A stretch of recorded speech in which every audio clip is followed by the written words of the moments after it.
Hey, what's up, what's up でございますよ。皆さん、NBA ロス、抜け殻のようになってしまっている NBA アナリスト、佐々木クリスです。はい。というわけで、生配信始まりましたかね。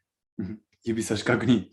きっと聞こえていることだと思います。そしてね、NBA ファイナル、締めくくりということで、ゲーム6リアクションというものをね、動画でお届けしたんですが、映像を交えたね、解説などもしっかりできていませんでしたし、ある意味、僕の中でも、シーズンにしっかりと、一度、このシーズンに終止符を打つというね、そういった作業も必要なのかなっていうところと、あとはですね、今日は2部構成になっています。ゲーム6の、お話をさせていただいて、NBA ファイナルの総括とさせていただいて、それと同時に、このプレーオフ、皆さん様々なチーム、そして選手応援してきたと思うので、皆さんのね、そういった、選手たちが株を上げたのか下げたのか、ここはね、僕もね、まだクリアにしていないところでもあるので、皆さんからのコメントも、いただきつつ考えていければなというふうに思っています。そう、昨日ちょうどね、優勝パレードも行われていましたよね。かなり、クレイなども相当、楽しんでいたように見えましたし、ゲイリー・ペイトンセカンドもすごくはっちゃけていたのかなというふうに思います。06A さん、ファイナルの興奮冷めやらぬ。うわーというね、コメントいただきました。そしてピナコロさん、ビッグ感謝いただきました。生配信楽しみにお待ちしていました。いつもビッグ感謝です。こちらこそ。はい。ちなみに僕の今日の、ズームの画面もビッグ感謝にしておきました。この辺かな、こっちかな。はい。さあ、というわけですね。皆さん、ぼちぼちお揃いかなというふうに思います。佐々木家も寝静まったので、ちょうどいい頃合いかなというふうに思います。今日は健康的に、はい、お水です。MIZU。はい。僕のね、喉がどこまで持つのか、いつも生配信頑張りすぎちゃうところもあるので、ぼちぼち休みも入れながらやっていきたいなというふうに思うんですけども、ゲーム中の当然質問、ゲームにまつわる質問、それからファイナルにまつわる質問、大歓迎でございますけれども、コメントの方に固定をしておきました。最近のね、ゲーム解説の生配信では、ちょっとね、すべてのコメントや、それから、スーパーチャットの方を目で追い切れないっていうところもあって、ひとしきりこう動画とかを交えた解説などが終わったら、皆さんからどしどし、お待ちしていたいなというふうに思います。そして後半のパート2のですね、株上げたよ、下げたよっていう選手たちを、みんなで考えるイベントに関してはですね、皆さんからの、コメントをね、受けながら、そこはね、もうライブで 2way コミュニケーションしながら、やっていきたいなというふうに思います。ガッチムチさん、最近のクリス・ジュニアの話をください。最近のクリス・ジュニアの話か。最近は何だろうね。いや、でもとにかくよく話をするようになりましたよね。今日もおもちゃ箱から全部車とかを取り出して、一つずつ、一つずつ、ここだよ、ここだよとか言いながらね、すごい可愛らしかったですけどね。なんかパッとクリス・ジュニア、話の流れでまたなんか思いつくことがあったら紹介したいなというふうに思います。ゆういちやさん、ビッグ感謝いただきました。改めてシーズンの解説お疲れ様でした。お疲れ様でした。伝説のゲーム4のクリスさん解説最高でした。ありがとうございます。はい、お茶ぐらいですが、どうぞ。いやいやいや、お茶なんてもう本当、滅相もないです。本当にありがとうございます。ねえ、ゲーム4。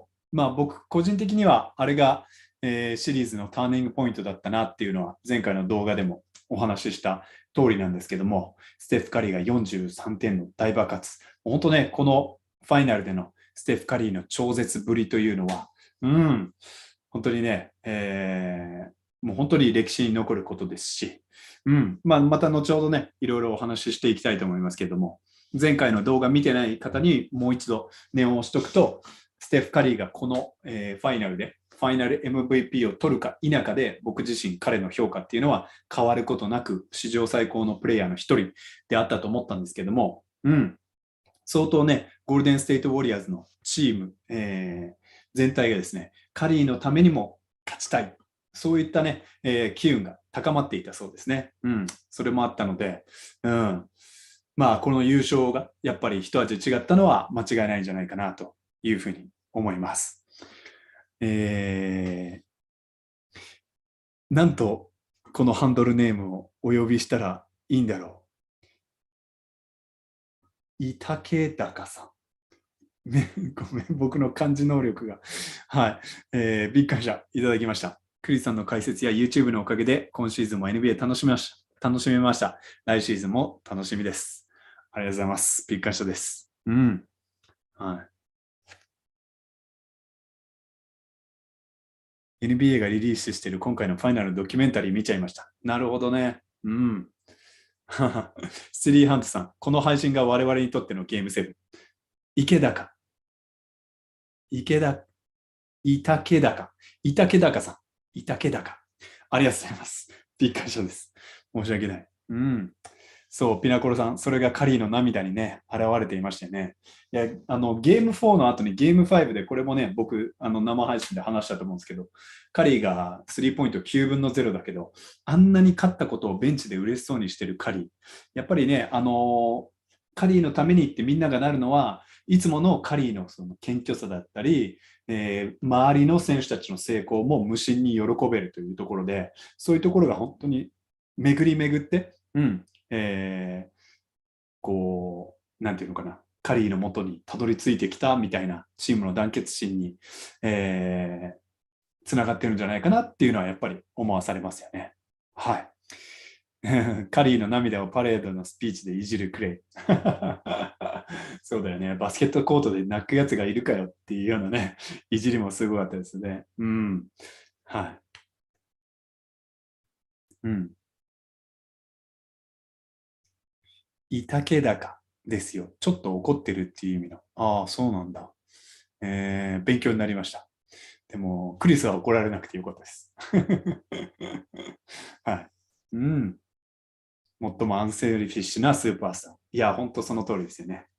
じゃあ、ここからはね、総括と、それからゲーム6の映像も交えて、やっぱりウォリアーズがファイナルに、優勝した、その要因を改めてですけどね、皆さんと一緒に、確認、解説っていうよりは、もう確認ですよね。確認していきたいなというふうに思いますので、コメント、ちょっと全部拾いきれません。スーパーチャットの方も、見逃すかもしれませんので、後ほどに取っておいていただければと思います。はい。というわけで、先ほどゲーム4が最も重要なゲームだったと言いましたけども、1勝2敗からのゴールデンステイトウォリアーズ、まさかの3連勝。そういった意味では、ウォリアーズが、ごめんなさい。このファイナルが始まる前、ボストンがいかにウォリアーズのシステム、彼らが10年、11年と築き上げてきたものに、いかにボストンが早く順応できるかがシリーズの鍵ですよというふうに言っていたんですが、むしろ順応する側はウォリアーズだった。ただし、一度順応してからは、ウォリアーズががっつりとその勢いを手放さなかった。これぞね、経験値がなせる技なんじゃないかなというふうに思います。3連勝というのは並大抵のことではありません。それだけゴールデンステイトウォリアーズには力があったと思います。シリーズが進むにつれて、経験の力、そしてカリーというリーダー筆頭にその団結力が、発揮されていった。昨日、皆さんにお届けできた田臥勇太選手、日本生まれの日本人プレイヤーとして初めて NBA コートに立った、彼とね、NBA ジャパンのツイッターアカウントで、NBA 会話というものをね、ロングインタビューお届けさせていただきましたけども、ブレックス、宇都宮ブレックスもそうでしたけども、このプレーオフに、未知数な部分、成長を見せられるかどうかっていうのは、必ずどのチャンピオンにも必須な条件だと思うんですよね。レギュラーシーズンに見ていない傾向であったり、レギュラーシーズンでは推し量れなかった何かの要素が出てくるか否か、そういった意味でウォリアーズがね、これまで築いてきた王朝の中で勝つのに十分なメンタリティと、そして組織力を持っているのは分かっていましたけども、それにも増して、彼らが成長し続けたのかなというふうに僕自身は思いました。で、これで、ファイナルはね、ボストンが今シーズン3連敗するのは12月ぶりでしたかね。プレーオフでは2連敗がなかった中で3連敗までさせてしまったわけですよ。ウォリアーズの方は27シリーズ連続ロードで少なくても1勝という NBA 記録を更新したファイナルでもありました。またカリー、クレイ、ドレイというね、ザ・システムを牽引するこの3人、共に NBA ファイナルで21勝。これは上昇軍団、スパーズのダンカン、パーカー、ジノビリ、この3人のビッグ3を超えて、過去50シーズンでは最高ということになっています。はい。もう皆さんね、周知の事実ですけども、ウォリアーズは8シーズンのスパンで4度のね、優勝を達成したということで、1991年から98年の間の、ブルズが6度優勝している。それ以来の記録になっているというところなんですよね。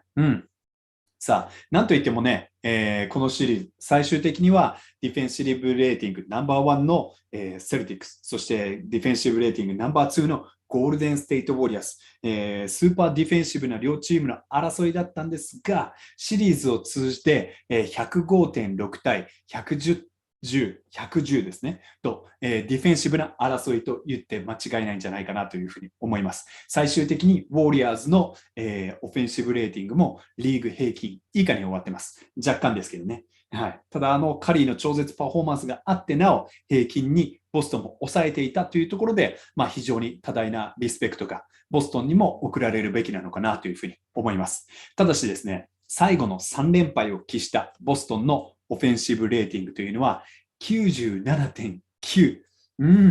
凄まじいですね。はい。この間にゴールデンステイトも 109.4 でしたから、やっぱりボストンの、オフェンスを止めたことにゴールデンステイトウォリアーズの勝因が一番あるんじゃないかな、ギュッと詰まってるんじゃないかなっていうのが、ここにも、見て取れるわけですよね。カーヘッドコーチも、このシリーズにおける我々のディフェンスは壮観だったと。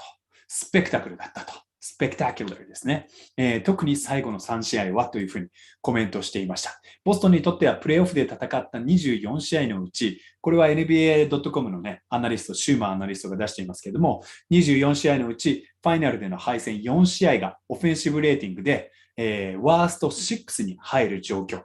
それだけ抑え込まれていた。ただしですね、スリーポイントの確率なんかを確認すると、40.8% と、このプレーオフの各シリーズ、4シリーズ戦いましたけど、その中でも最高でありながら、この低調査に終わってしまった。それはやはりペイント内の対決ですね。ペイント内の確率が 49.3% と非常に抑え込まれてしまった。それから僕がもう口を酸っぱく言っていたターンオーバー問題。これが非常に大きくのしかかってしまったわけです。いつも現代的な攻撃においては、ペイント内、これが自転車の前輪、そしてスリーポイント、これが自転車の後輪、どちらにブレーキがかかっても目的地には進めませんよっていうところで、ボストンのペイントを封じ込めた。ともすれば、今の NBA の考え方は、これだけ爆発的にスリーポイントが増えた中で、スリーポイントは、ある意味、無理くりにでも放ってくるところがある。そういった中では、スリーポイントすべて抑えるのは難しいから、一周回って、やっぱり一番重要なのはペイントを抑えることだよね。この両チーム、互いにこの考え方で戦っていました。ただ、ディフェンスにおけるそのペイントを抑えるやり方というのは少し対照的だったのかなというふうに思いましたね。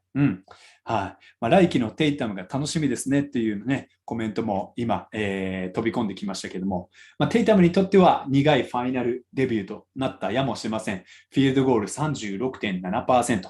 ただしですね、2007年にファイナルデビューしたレブロン・ジェームスも 35.6% ですし、テイタムが敬愛するコービー・ブライアントも初めてのファイナル、確かペイサーズとのシリーズでしたけども、フィールドゴール 36.7% と苦しんだわけですよね。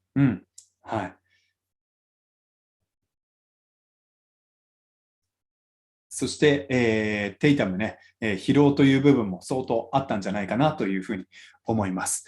一旦中断させていただきます。カルボさん、ビッグ感謝いただきました。配信ビッグ感謝。大まかでいいので、生配信の前半後半のタイムスケジュールだけ教えてください。前半は後日、閲覧させてもらいます。はい。そうですね。前半、45分ぐらいで済ませたいなと思ってるので、10時半ぐらいからは後半に行きたいなと思いつつ、佐々木クリスの話が長くなるっていうのは、もう皆さん周知の事実なので、あくまでも目安というふうに考えておいてください。はい。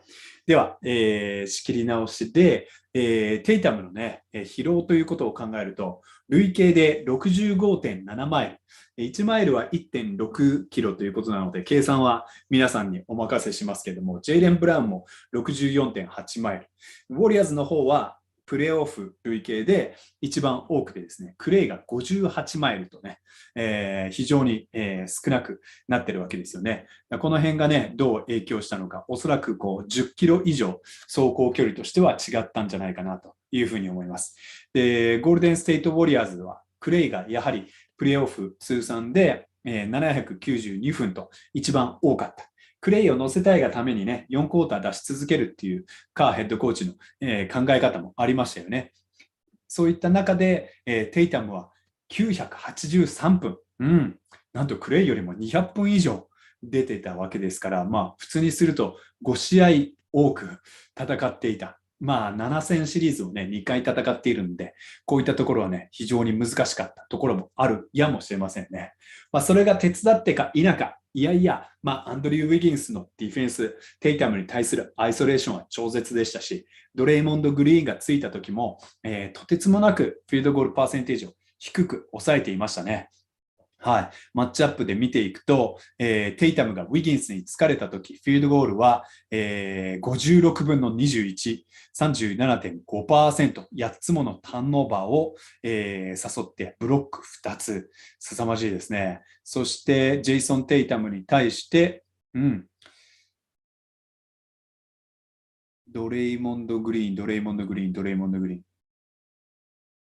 ドレイモンド・グリーン、ドレイモンドはジェイレン・ブラウンがね、シリーズ途中から主についていましたけども、ジェイレン・ブラウンに対しては34分の10、29.4%。いやー、これまた凄まじい7ターンオーバーを、誘っています。凄まじいですね。そしてね、ジェイソン・テイタムにステフ・カリーがついている時も、19分の9とやり過ごしたところは、多分にあるのかなというふうに思いますね。ジェイソン・テイタムにドレイモンド・グリーンがついた時のフィールドゴールパーセンテージは、なんと10分の1だったわけですね。ウォリアーズのアイソレーションディフェンスも素晴らしかったですし、ボストンのドライブに対してはですね、リム周りで複数のディフェンダーがこう弾き返そうとしていて、ある程度キックアウトされるのは致し方ない。ただ、キックアウトするか否かのギリギリのタイミングで、もう本当制限区域の中でバーティカルルールを使いながら、抑え込んでいたんじゃないかなというふうに思います。あとはルーニーのアイソレーションですね。ルーニーがスイッチアウトしていって、テイタムがそれを外角から切り崩そうとしてもですね、ルーニーアイソレーション、テイタム15分の5、それから3ターンオーバー、フリースローも4本しか与えずに、ケボン・ルーニーは頑張ったというところでね、凄まじかったですね。あとね、今コメントでありますけど、ビエリッツァ相手に1-1で勝てないのはちょっと、そうなんですよね。ビエリッツァのところを崩せてないっていうのもありましたし、あとはビエリッツァとこうセカンドユニットだったので、ジョーダン・プールが併用されていたりするんですけども、そのカリーとビエリッツァも併用もおそらくあった記憶があるんですけども、そういう時に、ビエリッツァの方がターゲットになるという感じで、要するにボールは一つしかないので、ビエリッツァを攻め立てるじゃないですか。そうすると、ジョーダン・プールが出てる時間帯に、プールは得点さえ上げれば、ね、十分な貢献ができるっていう状況にしてしまって、割とボストンはそこをつくこともままならなかったのかなっていうのは、特にシリーズ後半、すごく、個人的には、なんていうのかな、ビエリッツァがターゲットに見えて実はターゲットじゃないというところに陥ってしまったのかなっていうのは若干思いましたね。もっとオット・ポーター・ジュニアも攻めてもよかったのかなっていうふうには、単純には思いました。はい。さあ、ドレイモンド・グリーン、オン、オフのね、ディフェンシブレーティングの差っていうのが凄まじかったんですけども、シリーズ通算で彼が出ている時のディフェンシブレーティングは103.2、しかも最後の3試合に限って言うと93.2と凄まじかったわけですね。そしてアンドリュー・ウィギンスも同様でした。シリーズ通算 103.4、最後の3試合は 96.9 と、もうポータージュニアを除いて40分以上出場した8人の選手のうち7人が100未満というね、超絶ぶりだったわけですね。ドレイモンド、1試合あたりのショットコンテストの数が 11.2、アンドリュー・ウィギンス 11.8、凄まじいですね。ディフレクションの数、ウォリアーズとそれからボストン。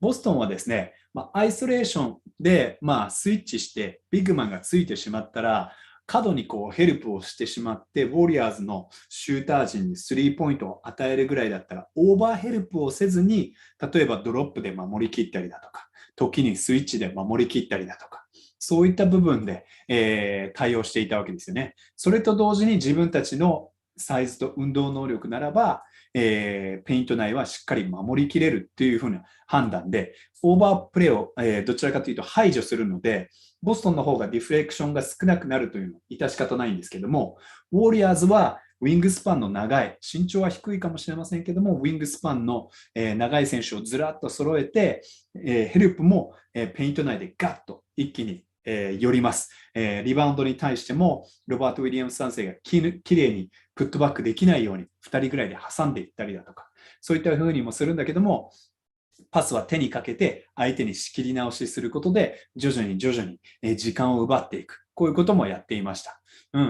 で、ヘルプをしても、このディフレクションができることが承知で、ボストンとは対照的なディフェンスを組めたんじゃないかなというふうに思います。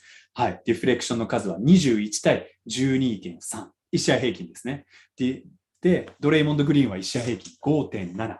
カリーが 4.7。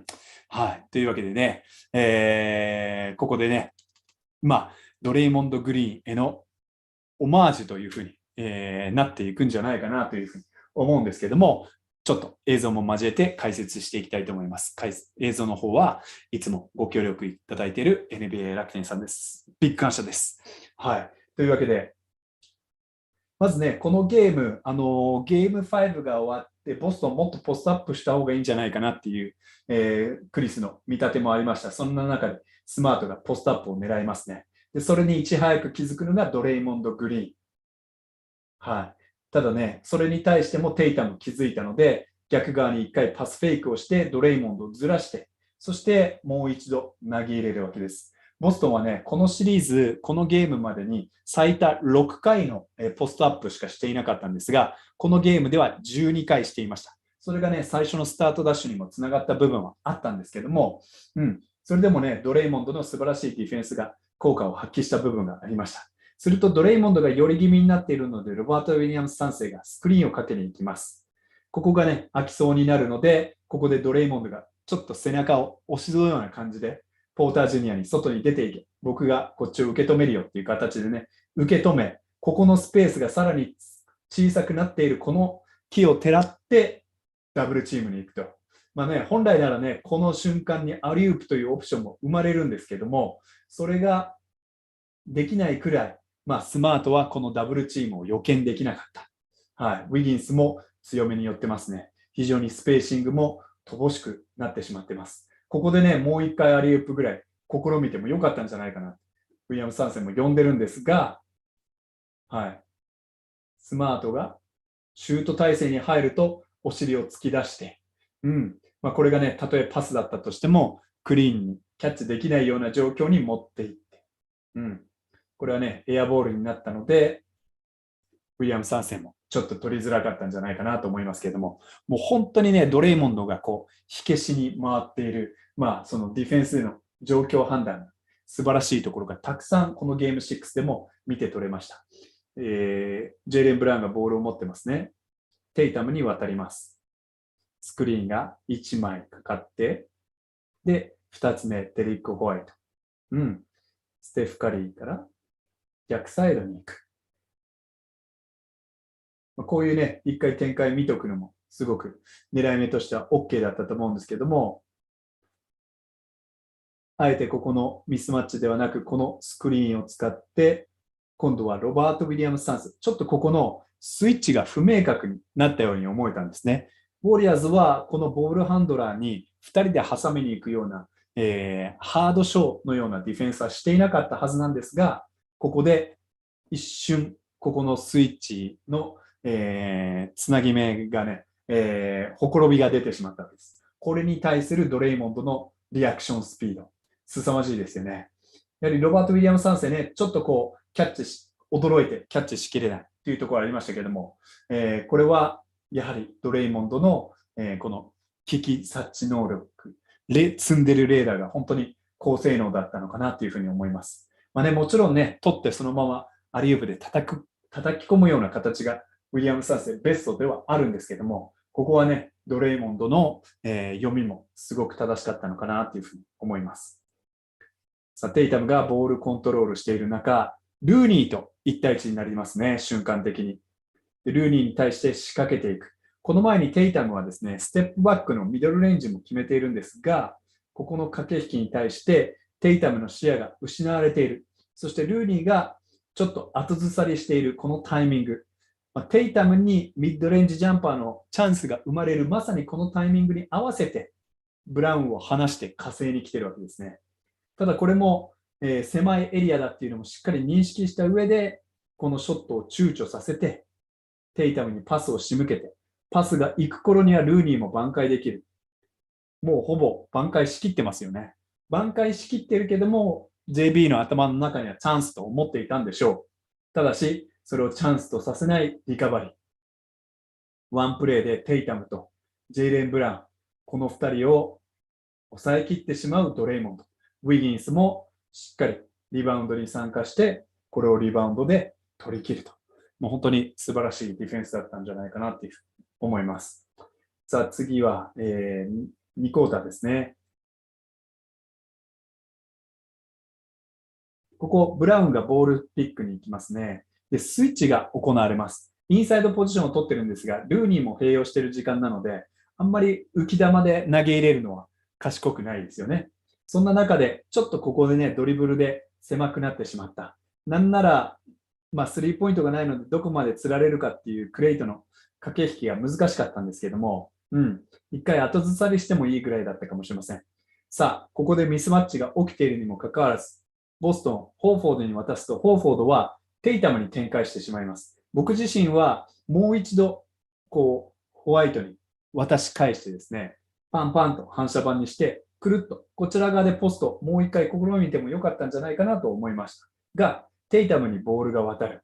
テイタムはドレイモンド・グリーンとアイソレーションを、13秒ある時間ですが選択してしまう。ドレイモンド、今一気にこっちに飛び出しましたね。ルーニーがこっち側にいるっていうのはもう分かっています。ロバート・ウィリアムス3世の位置でも十分それは分かっている。こちら側がむしろ狭いスペースだということを認識して、一回このように距離を取って駆け引きをする。ドライブを自分に行かせたい、自分が行かせたかった方向にドライブを仕向ける。ルーニーも来る。もう相手はバスケットの後ろ、シュートはないと判断して、ブロックに飛ぶ、無駄なそういった動きをすることなく、このパスに合わせて、ピールオフして、このボールを見事にスティールする。テイタムにとってはどっから出てきたんだっていうような雰囲気もあったかもしれませんけれども、もうドレイモンドとしては読み切った、そういったスティールになりました。本当にこれはね、素晴らしいスティールだったんじゃないかなというふうに思いますね。さあ、ディフェンスだけでね、すごいお腹いっぱいになるかもしれませんけれども、ウォリアーズ、引き続きグッドディフェンスをしていくシーン、見ていきましょう。一度はスイッチする。カリーもね、ここ窮地にいたと思うんですが、ドレイモンドいましたね。自分のマークマンであるホーフォードがこちら方向に移動していく。そもそもこのカリーに対してこの時点で加勢を見せてますよね。すぐにこっちに走ってこれないように。そしてロバート・ウィリアムス3世が飛び込んできても対応できるように。様々な問題に対して意識を向けてるんじゃないでしょうか。そしてここでスクリーンが当然行われるということも予見して、ペイントエリアであえて待っておく。ホーフォードはこちら側に行くと、狭いエリアの3対2はチームメイトに任しておける。テイタムの頭の中には、疲労もあったと思うんですけども、ドレイモンドのね、存在感がどんどん頭にすり込まれてしまって、うわ、ドレイモンドいるじゃんと言ってですね、ほぼほぼワイドオープンなんですが、このミッドレンジをショートしてしまうと。まあね、どこか考えすぎてしまうっていうところにも陥ってしまっているのかなというふうに、改めて見るとね、感じるような場面でした。そしてね、テイタムの修正を、完全にドレイモンドはね、もう研究し尽くしていたというか、ここまで来ると完全に掌握していたというのは、前回の動画、動画でもですね、解説した通りなんですけども、ここですね、テイタムのユーロステップに関して、もうテイタムね、この速攻の中でも非常にユーロステップを駆使する巧みなプレイヤーではあるんですけども、ユーロを右足で踏むと必ず左に帰ってきますね。で、当然こっちにはスペースないっていうのもドレイモンドのここまでのウィギンスの駆け上がり方などで頭に入っています。それから前も解説しましたけども、ここにウィギンスがいない場合でもテイタムがあまり、こちら方向に来ない、一度ユーロを踏むと来ないっていうのをね、ちょっと修正上知っていたと思うんですね。この右足を踏むんですが、ドレイモンドの重心見てください。もうすでに画面右側に移動を始めてるんです。テイタム来るのが分かっているので。なので、テイタムはびっくりしちゃって、この足がもっと遠くまで出したいところ、出せてないんですよね。そして飛び上がるのも垂直、まっすぐ。接触も起きてませんね。ということで、ノーファールということで、相手が意を決して突っ込んでくる、このファーストブレイクすら止めてしまうと。なのでね、以前僕が中学生にユーロステップどのように教えているかというとですね、このディフェンダーの動きを止めることにユーロステップの真髄はあるので、特に脚力がまだ未発達の中学生など、大人でもそうなんですけど、この足を僕ならば正面に出します。真正面。そうするとドレイモンドは、うわ、そのまま来るのかって言って、そこでチャージングを取る準備をすると思うんですよね。そこで、相手を効率化せることで、この足を出させないでスッと出していくというのが、ユーロの真髄なのかなと思うんですけども、そういったこともさておき、ドレイモンドが完全にテイタムの、脳みその中に入っていたといいますか、テイタムの脳みそを覗き込むようなね、それぐらい賢い、ディフェンスをしていたと。やっぱりシリーズが長くなるにつれて、より相手が研究できていたっていうのが、ドレイモンドのこういう動きにも見て取れたのかなというふうに、思いました。はい。ビッグ感謝いただきましたね。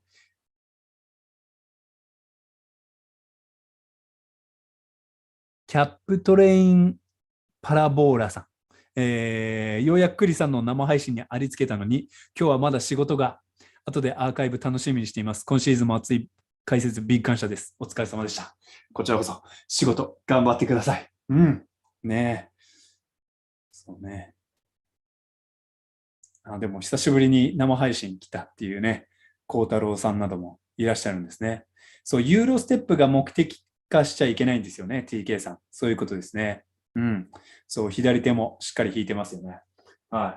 そんな感じで解説続けたいなというふうに思うんですが、こちら、スマートの、もうここのね、アイソレーションついていこうというプレーです。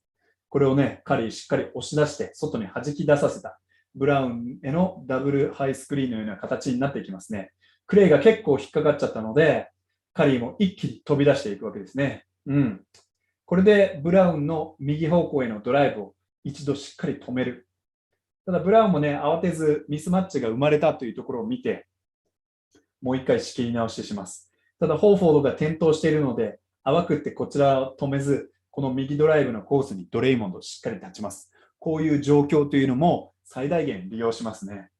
でこれ、ホーフォードが立ち上がった後もドレイモンドはこの位置から離れません。多分もっと早く立っててもそうだったと思います。で、どんどんテイタムやブラウンは左に仕向ける。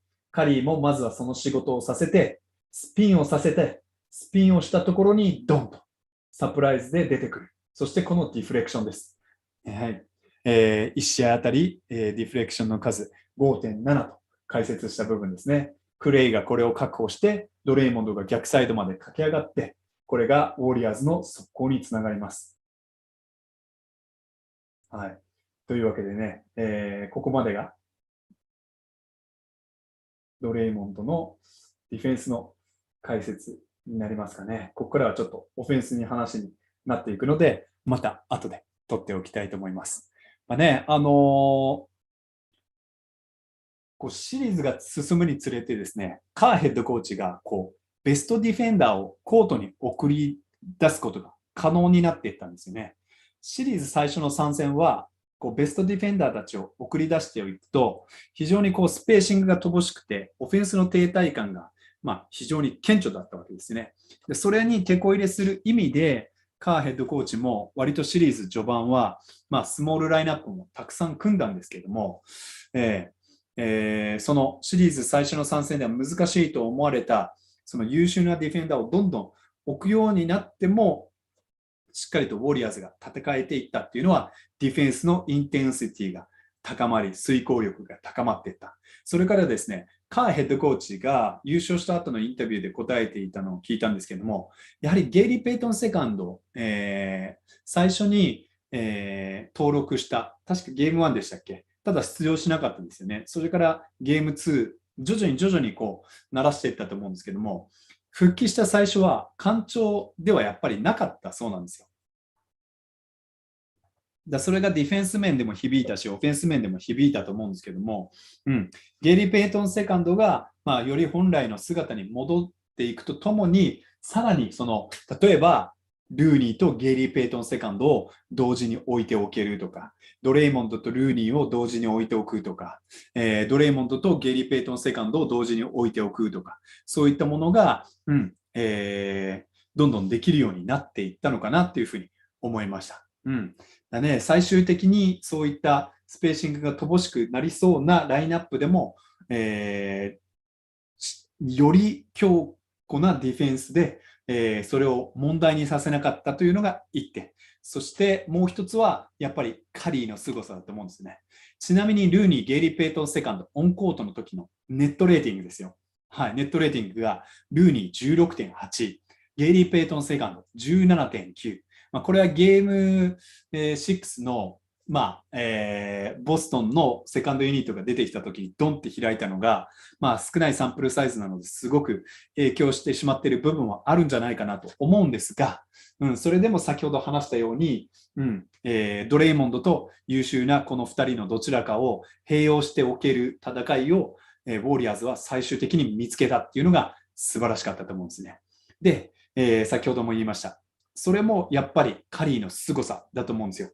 あれだけ、今の現代の NBA では、一人のノンシューターをコートに置きながら戦うというのが、なんていうんですかね、スペーシングという意味では、もうギリギリのラインといいますか、2人置いてしまっては死活問題というふうに思われる中での、ウォリアーズ、こういったラインナップでも、平均の攻撃ができたというのも素晴らしいんじゃないかなというふうに思います。もちろん、このね、ゲーム6でも、ドロップに対して超絶ショット、繰り出していたのはもちろんなんですけども、ゲーム4での48得点ですね、そういったものもそうですし、シリーズが進んでも衰えないステフ・カリーの運動量とキレですね。はい。それからですね、また後ほど映像で見ますけれども、ボストンのボールハンドラーたちとは対照的にターンオーバーをせずにドライブからのフィニッシュを決めきる力というところが、非常に、大きかったんじゃないかなというふうに思います。はい。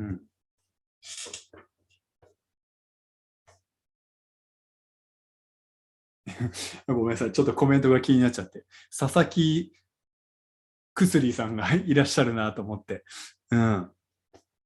すごいな。クリスさん、オザース。オザースってどういう意味なんだろう。はい。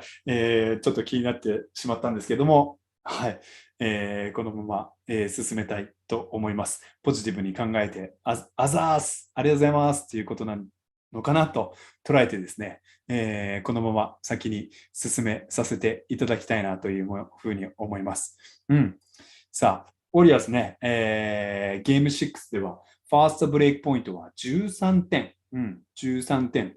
その時は7分の5でしたけども、ファーストブレイクが13点、9大点ではありますけども、ス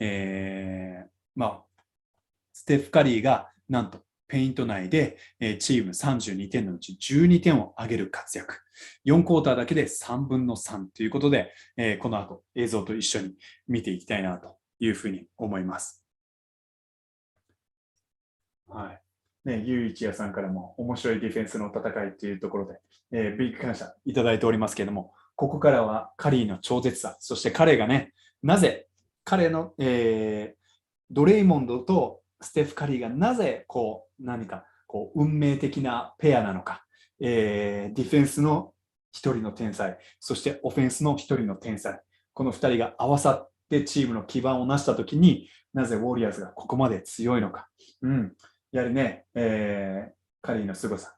カリー今、グラント・ウィリアムズがスイッチしてついてますね。ここまで、マッチアップしています。もうボールはカリーに返してほしくない。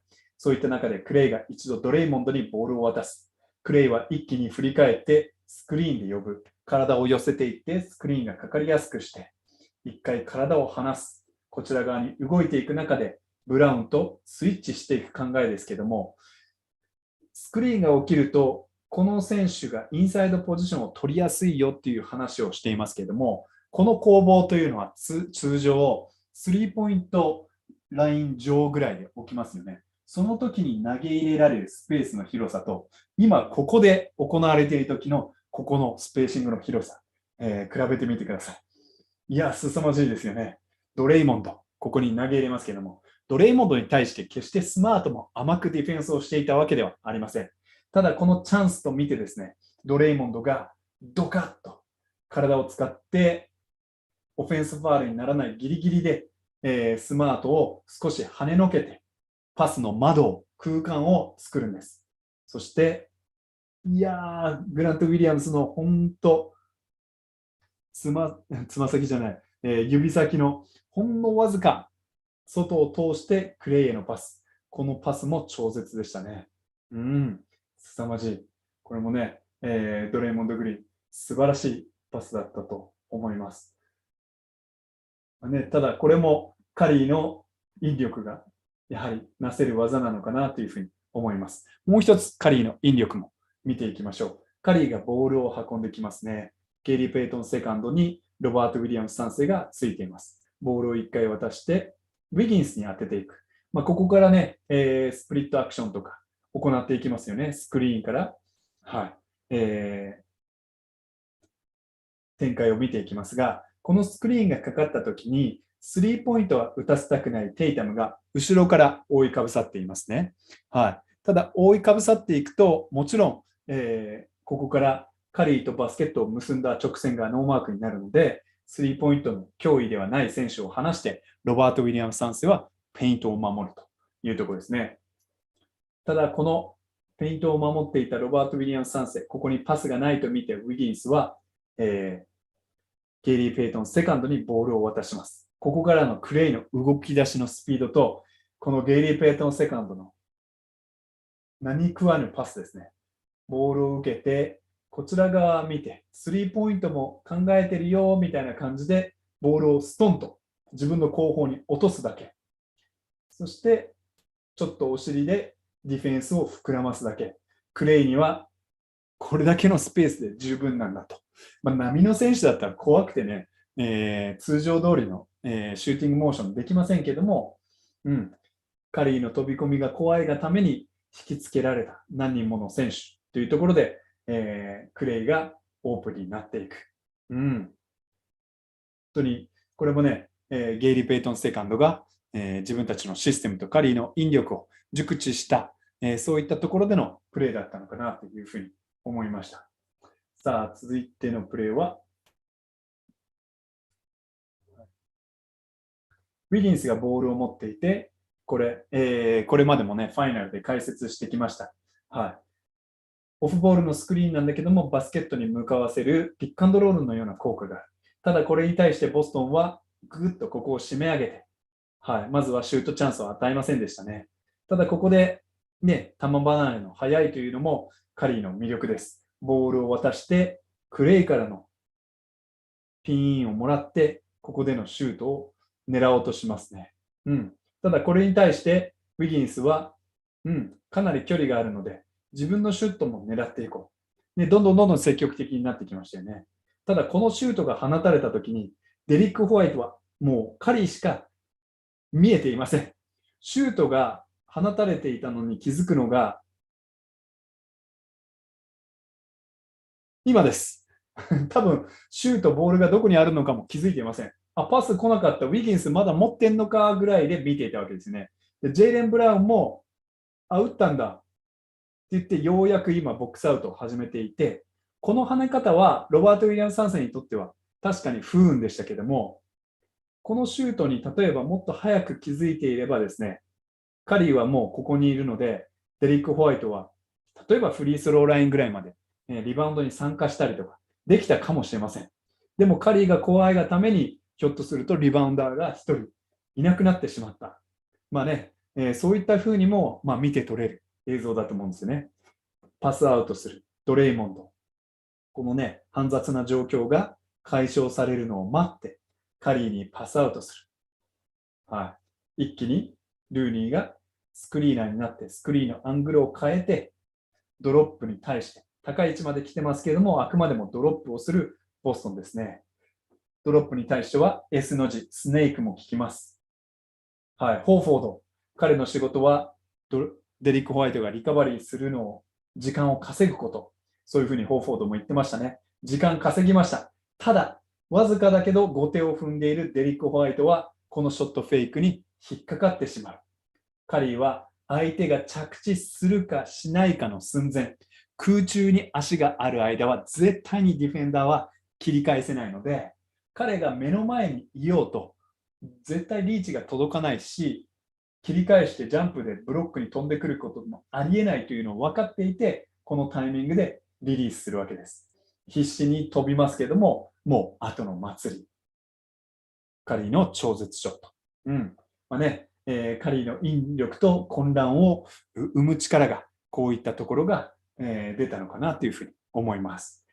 本当にね、これもね、難しいショットなので、カリーが決めているのがすごいとしか言わざるを得ません。さあ、オフェンスリバウンドというと、ドレイモンド・グリーンにちょっと戻ってきます。ドレイモンド・グリーン、ここにいますね。クレイがカッティング、ウィギンスがドライブしていくんですが、このドライブにちょっと気を取られたテイタム、ここで体の接触をしていません。体の接触をしていないということは、先に接触することが優位に立てるわけですから、ドレイモンド、ドン。これね、背中に肘当たっているというふうに、見て取れるかもしれません。これファールを取られても、ひょっとしたらおかしくなかったプレーかもしれないんですが、このファイナルという舞台でのボックスアウトという意味では、もうこのグリーンのエリアに入れたらこの状況では負けだと思うんですよね。この、ショットに対しては一人で守りきるというのがどちらかというとボストンの考えだったんですね。ウォリアーズとはそこが違いました。ウォリアーズはこの選手も来るし、この選手がここをボックスアウトする。でこれでこれをティップアウトして、これがジョーダンプールに渡り、プール超難易度高いですけども、ショットクロックが戻っていないというのも考えたんでしょう。これを射抜いた。これはね、値千金ビッグショットでしたね。ドレイモンドがどんどんなんていうんですかね、ゲーム2から、なんかこう、たけたけしく、鼻息荒く、彼らしくプレーしていったじゃないですか。でその時にも解説したんですけども、レフェリーとも駆け引きする中で、ここまで行ってもテクニカルは吹かれない。ここまで接触してもレフェリーは、ファールを吹かないという、その境界線を敷いてきたわけですね。で、毎回そのグレーなエリアがある中で、そのギリギリのラインを少しずつ自分の優位な状況の方にどんどん押し込んでいった。これがゲーム6のこういったシーンでも結局はドレイモンド優位に働いたのかなというふうに思いますね。まあ、本当ドレイモンドと似た選手で言うと、僕なんかはデニス・ロッドマンなんかが、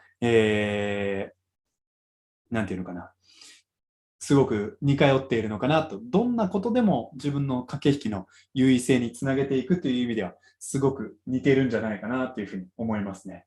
ただ、ドレイモンドもね、自分が決して運動能力が NBA の世界では突出しているプレイヤーではないというのを分かった上で、IQ の高さや、ある意味、相手が、こういうふうに駆け引きすると、苛立ちを隠せなくなるというのも、しっかりとね、計算しているんじゃないかなというふうに思います。さあ、こちらのシーンは、これまたディフェンスでした。ごめんなさい。ディフェンスからボールプッシュのシーンですね。はい。このスマートのショットね、決めることもできたんじゃないかなというふうには思います。残念ですよね。で、ロバート・ウィリアムス3世もちょっと手はかすめたかもしれません。ただですね、ショットが決めきれない、特にね、バスケット周りが決めきれない、そういった場合に、このショットが決まっていれば相手はスローインですから、ここからのドレイモンドのボールプッシュというのは生まれないですよね。このボールプッシュへの判断の速さ、でそれに気づいてからウィギンス、いや、もうスプリンターみたいな姿勢で走り出してます。この、ね、初動の2歩の速さ、素晴らしいですよね。はい、でこれで、3対 2.5 みたいな形をしてディフェンスが非常に後手になる。ただ攻めきれないんですけども、ディフェンスは非常になんていうんですかね、スクランブル状態で危険信号が灯っている。ここでね、ドレイモンドがね、来いよって呼んでるわけですね。ポーター・ジュニアにもチャンスがない中で、ステッフを早めに呼んで、クレイに1回ボールを渡す。ここはフェイスガードを、ゲーム4からしているボストンでしたけども、クレイのドライブに対してフェイスガードをしていたんだけども、ボールが見えないと心配になるのがディフェンダーの習性ですよね。ここでチラッと確認した。チラッと確認したわけです。クレイは決して優位性生まれてません。ドレイモンドを捨てて、ここヘルプに来ている。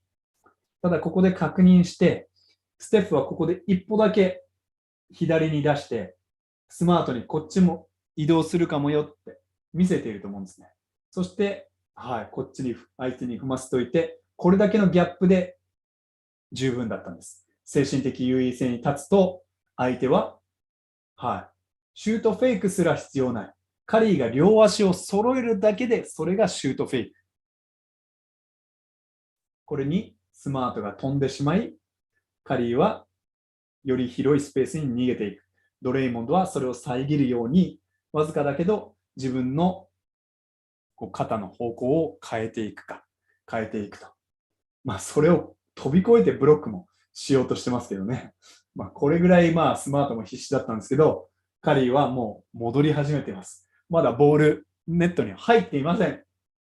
もう見てません。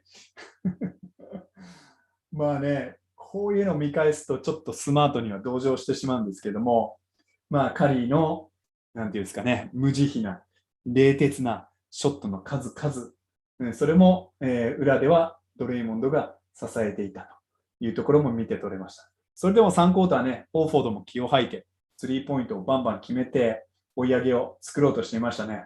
お父さんも、称えていました。しかしね、それでもなお、やはりカリーという強大なプレイヤーが立ちふさがる。カリーがここでポイントガードとしていろいろ指示をする中、クレイにチャンスが生まれない。切り返す。クレイは動きを止めない。逆方向にボールが展開する。ここでステフは自分がスクリーナーになることを示唆していますね。腕を上げている。そして、オット・ポーター・ジュニアのマークマンに一度スクリーンもしている。ただここでですね、スマートは、戻れ戻れと指示しているわけですね。とにかくスマートは、ここから今度ボールがまた戻ってきて、スタガースクリーンがかかるのが怖いので、それに準備したい。それに準備するためには、ロバート・ウィリアムス3世が早めに元のつくべきポジションに戻ってほしい。そういったものも指示しているわけですよ。次に起きるカリーのためのアクションが気になりすぎているがために、このドライブに全く気づけていない。こんな光景見ますか？クレイはね、ちょっとそれでもここに立っているので、ドライブが深い位置までいけないわけです。ロバート・ウィリアムス3世もいますからね。ただ、このボールが面白い反応に、跳ね方になるし、ウィギンスがしっかりとボックスアウトされない。その中でクレイがティップして、ウィギンスが確保。その頃には、このボールを見つめているスマートからカリーが離れていく。カリーが離れていくと、はい、オフェンスリバウンドの後が一番のチャンスですよね。ショットフェイクで淡くったディフェンダー2人が飛び、サイドステップ。素晴らしい技術ですね。この横方向に床を蹴ってね、左、右、体勢を整えて、これもオフェンスリバウンドからの、プレーでした。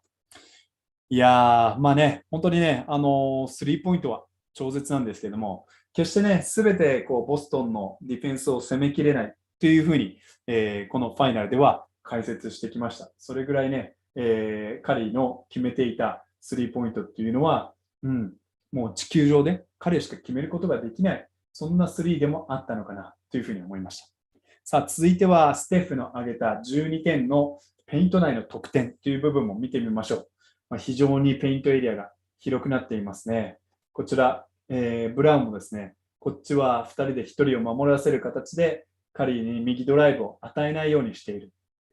で、左側に仕向けて、どちらかというとステップバックのスリーポイントに仕向けてロバート・ウィリアム3世はコンテストをしたかったんでしょうけれども、あまりにもこのドリブル、プッシュクロスが鋭くですね、カリーは一気に肩を並べてしまう。肩が並んだらオフェンス有利。ただこのアドバンテージをさらに大きくするために、カリーはそのまま直線で行くのではなくて、またこちら側にえぐってくる。するとロバート・ウィリアム3世はきれいに踏み切れない。カリーが先にリムに到達して、このレイアップを決めきる。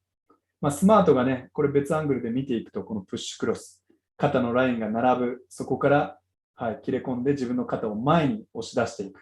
スマートが見えないんですけども、スマートがあまりにも早く来ていたら、ルーニーへのアリーウープにもなってたかもしれませんね。あえてこれ、左手じゃなくて、右手で打っている逆手、逆足というのも、この脇の下に潜り込むというところでは良かったかもしれません。右手で打っちゃうと、もしかするとロバート・ウィリアム3世の長さだったら、こちら側から挽回できるっていうことも考えたかもしれませんね。素晴らしい。カリーのね、ドライブからのね、ターンオーバーの少なさも非常に顕著な、シリーズだったと思います。ここも、先ほどのスイッチは、ディフェンスは図らずしもスイッチしてしまった状況です。でこっちは、ポータージュニアとのスクリーンが使いたい。だけど、うまく使えない。アイスのような形になっている。ここでブラウンがスイッチする。これは OK なスイッチだよね。でブラウンは止めたと思って間合いを詰めたい。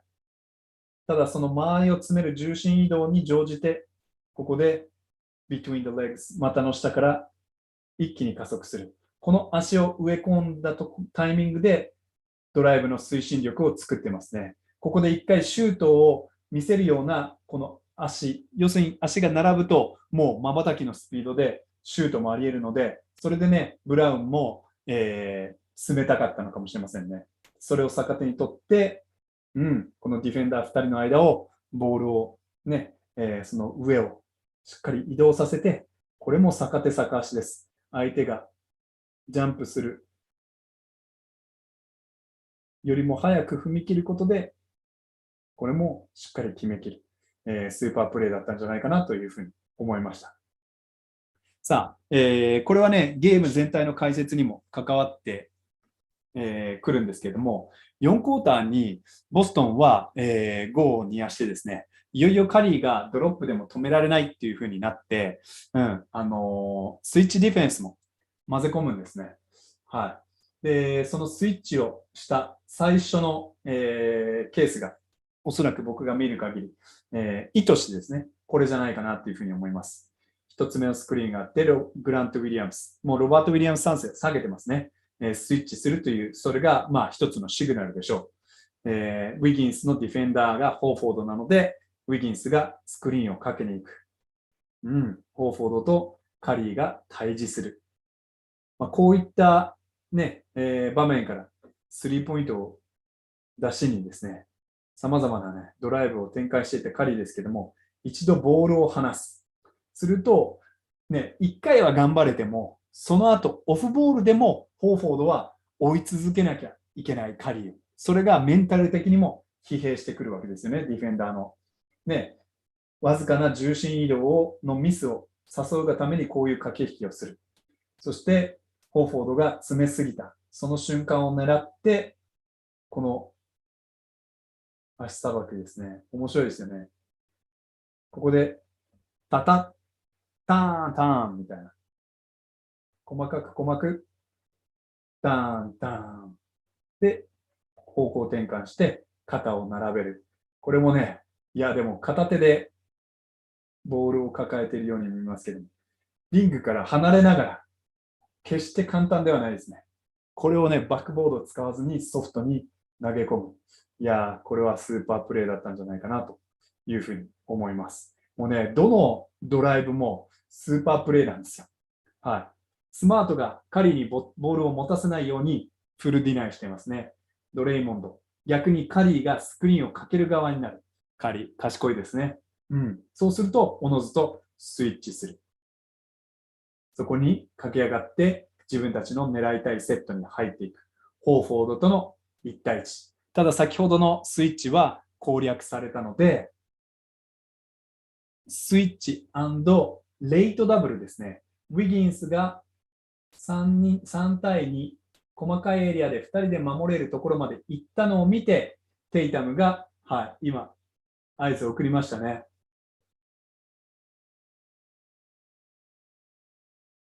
ウドカヘッドコーチの合図を受けて、ダブルチームに行く。カリー、ただこれだけアンセルフィッシュなスーパーヒーローはいない。これがあるから、シリーズ初戦からカリーにハードショーはしていないんだと思います。パスをさばき、スマート。グリーンを捨てて、もっと早く戻っているべきだったかもしれませんが、アンドリュー・ウィギンス、コーナーからのスリーポイント。いやー、ウィギンスもね、大きな場面で、ボストンも追い上げを見せてくるような、まだ8点差の場面です。8点差の場面で突き放す。残り5分ですからね。まだボストンにも、チャンスはあったはずという中で、この駆け引きが、ボストンにとっては裏目に出る。決めたウィギンスも素晴らしいですし、レイトダブルをしっかり見たカリー、さすがでしたね。さあ、最後に紹介するプレーは、スイッチを引き出すステフ・カリー。ホーフォードと完全なアイソレーション。見てください、このスペーシングの広さ。そしてね、ドレイモンドがこちら側に行くというのもミソですよね。ペイントエリアがしっかり広くなっている。ドリブルで切り返す。ホーフォードもね、気を吐いたんですけどね。さあ、僕はね、常々中継などで、カリーはドリブルの切り返しごとに、シュートチャンスがあるっていうような解説をするんですが、ここで股の下をくぐらせて、ボールはこっちに跳ね上がらせるんですが、自分は体重移動でこっちに飛びますよね、左側に。ここでまた両足がセットされるんです。とにかくライブドリブルであろうと、両足が、自分の股関節の下、真下に来ると、カリーはシュートモーションに瞬きのスピードで入れる。で、ここでどういうふうにやってるかというと、ドーンと突き上がったとき、こういうふうにしてるんですね。ヘジテーションに近いんですけども、そうすると、ホーフォードとしては、足も揃ってるし、ボールもこう両手で支えるような動きになってるなというふうに見ているところから、ボールをそのまま落として、左手で方向転換に切り返す。これに少し角度が出て、肩のラインをホーフォードの腰まで下げて、ここをぶち抜いていく。いやー、凄まじいですよね。で、これが、ウォリアーズだったら多分ここにヘルプ来て、ここに、ローテーションしていくっていうようなことをやっていたと思うんですが、これもね、ボストンのホーフォードへの信頼の表れです。もうこれをカリーに決められたら仕方ないっていう守り方をしてるわけですね。本当にこれはカリーの技術の英知が、詰まってるんじゃないかなというふうに思います。ホーフォードにとっては、もうね、心がくじかれてしまっても致し方ない。そんな、プレーだったんじゃないかなというふうに思いました。はい。というわけで、今日のね、映像解説はこんな、ところにしたいなというふうに思うんですが、ファイナル MVP を獲得したステフ・カリー。4度目のね、ファイナルにして、平均 31.2 ポイント。キャリア最多。満場一致での選出となりました。素晴らしいですね。ゲーム5でね、活躍したアンドリュー・ウィギンス。ウィギンス、ゲームなんじゃないかというふうに言われましたけども、ウィギンスも試合後にですね、現地の中継インタビューで、ステフがコートに立つたんびに、4人がステフを守っていたんだっていう笑い転げていて、ウィギンスも、自分にはあまりチャンスないっていうのは内心分かっていたんじゃないかなというふうに思います。それでもゲーム4では、最後にファイナルの舞台で15点以上、15リバウンド以上したのは昨年のヤニスだったんですけども、ウィギンスも16リバウンドをして、15点以上の、得点を取るという素晴らしい貢献。そしてゲーム5、4クォーターのね、チーム29点のうち16点をウィギンスとクレイで取るというね、本当に素晴らしい活躍でしたよね。コーチカーはウィギンスの活躍で一番、なんていうのかな、びっくりしたというか、コーチカーにとってのサプライズは何でしたかっていうふうに言われて、リバウンドだったっていうふうに言い切ってましたね。で、リバウンドが、要するに彼は基準を設定したので、もうできるっていうことを見せたので、あれ未満だとしたら、もう許せないっていうような、ジョークも飛ばしていたというように記憶しています。いや、本当にそうでしょうね。カンファレンスファイナルでね、ルカへのディフェンスというのもすごくハイライトされましたけども、ウィギンスがここまでのリバウンダーだったのか、オフェンスリバウンドはともかく、カリーが作っているズレというのも超絶なので、どちらかというと、その波及効果で取っている部分も大きいなというふうに、個人的には思っていましたけれども、ウィギンスが、やっていたリバウンドの、超絶ぶりというのも素晴らしかったですね。はい。カリーの記録、他にも、紹介しておきましょうかね。ゲーム4、生まれて34歳と88日にして、ファイナルの舞台で40点超えを記録する3番目に高齢な選手になりました。マイケル・ジョーダン、そしてレブロン、こういった選手を、に近い水準ですね。また、40ポイント、10リバウンド以上をファイナルで達成したポイントガードとしては、J. リーブ・ウェストとマジック・ジョンソンの仲間入り。また、ファイナルの舞台で30ポイント、14試合、達成したことになりました。ジョーダンが23回、レブロン22回、シャックの16回と、カリー以上の選手が、この3人しかいないわけですからね。凄まじいですね。それだけファイナルに出ないといけないということもありますけれども、すごいですよね。はい。これで4つのリングを持ち、複数回のシーズン MVP 受賞に、ファイナルズ MVP も加えたカリーですけれども、レブロン、ジョーダン、マジック、ジャバー、ダンカンと限られた選手たちの領域に入りましたね。で、NBA ファイナルで史上初めて平均30ポイント以上、5リバウンド以上、5アシスト以上を記録し、平均で5本以上のスリーポイント成功ということをね、史上初めて達成した選手ということで、もうね、史上最高の選手の一人であることは、本当に疑いの余地がなくなったんじゃないかなというふうに思いました。はい。いやね、34歳でこの活躍なので、まだまだいけそうにも思いますよね。彼のプレースタイルを考えると、凄まじいんですが、常々ね、こうリーグでも強大な、ピックアンドロールのボールハンドラー、例えばデイミアン・リラードだとか、あとどんな選手が思い浮かびます、トレイ・ヤングとか、こういった選手との差、ジェームズ・ハーデンでもいいんですけども、前世紀のね、そういった選手とのカリーの差っていうのは、オフボールでのその動きにあるよっていう解説をさせてもらってますけども、カーヘッドコーチがザック・ローさんの、ポッドキャストのインタビューで答えていたのは、デル・カリーさんですよね。デリー・カリーを見て育ったカリー、ステフはですね、どちらかというと、シューターの動きを見て育っているし、あとはね、デイビッドソン大学に通っていた時も、ポイントガードというよりは、オフガード、シューティングガードというような、ポジションを担っていたので、そういったところも、その両立、共に高いレベルでできることを両立。しかも、NBA に入ってからね、試合前のウォーミングアップなどで有名になりましたけれども、ツーボールドリブルとかが、どんどん技を磨いていったっていうのが、これだけ、完璧無比っていうんですか、はい、唯一一つも、欠点が見当たらないような、そういった選手にさせているんじゃないかなっていうようなところにつながっていると。すごいですよね。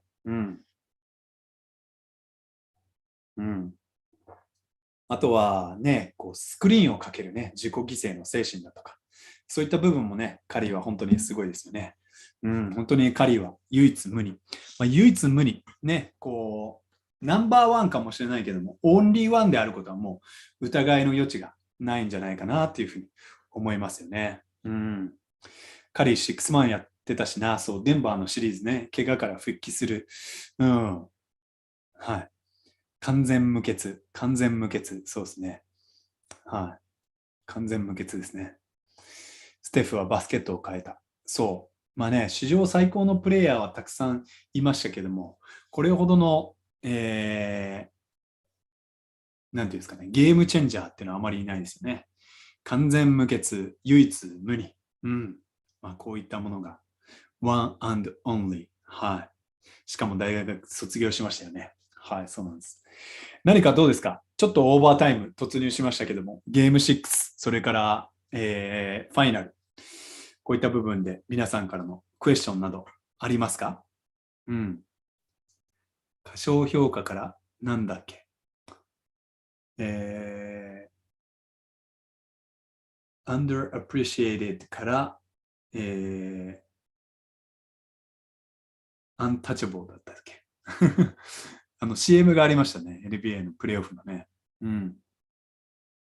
史上最高のオフボールムーブメント選手なのは間違いないと思う。ウスランバさん。Like No Other が似合う選手はシャック以来かも。見てて気持ちいいよね。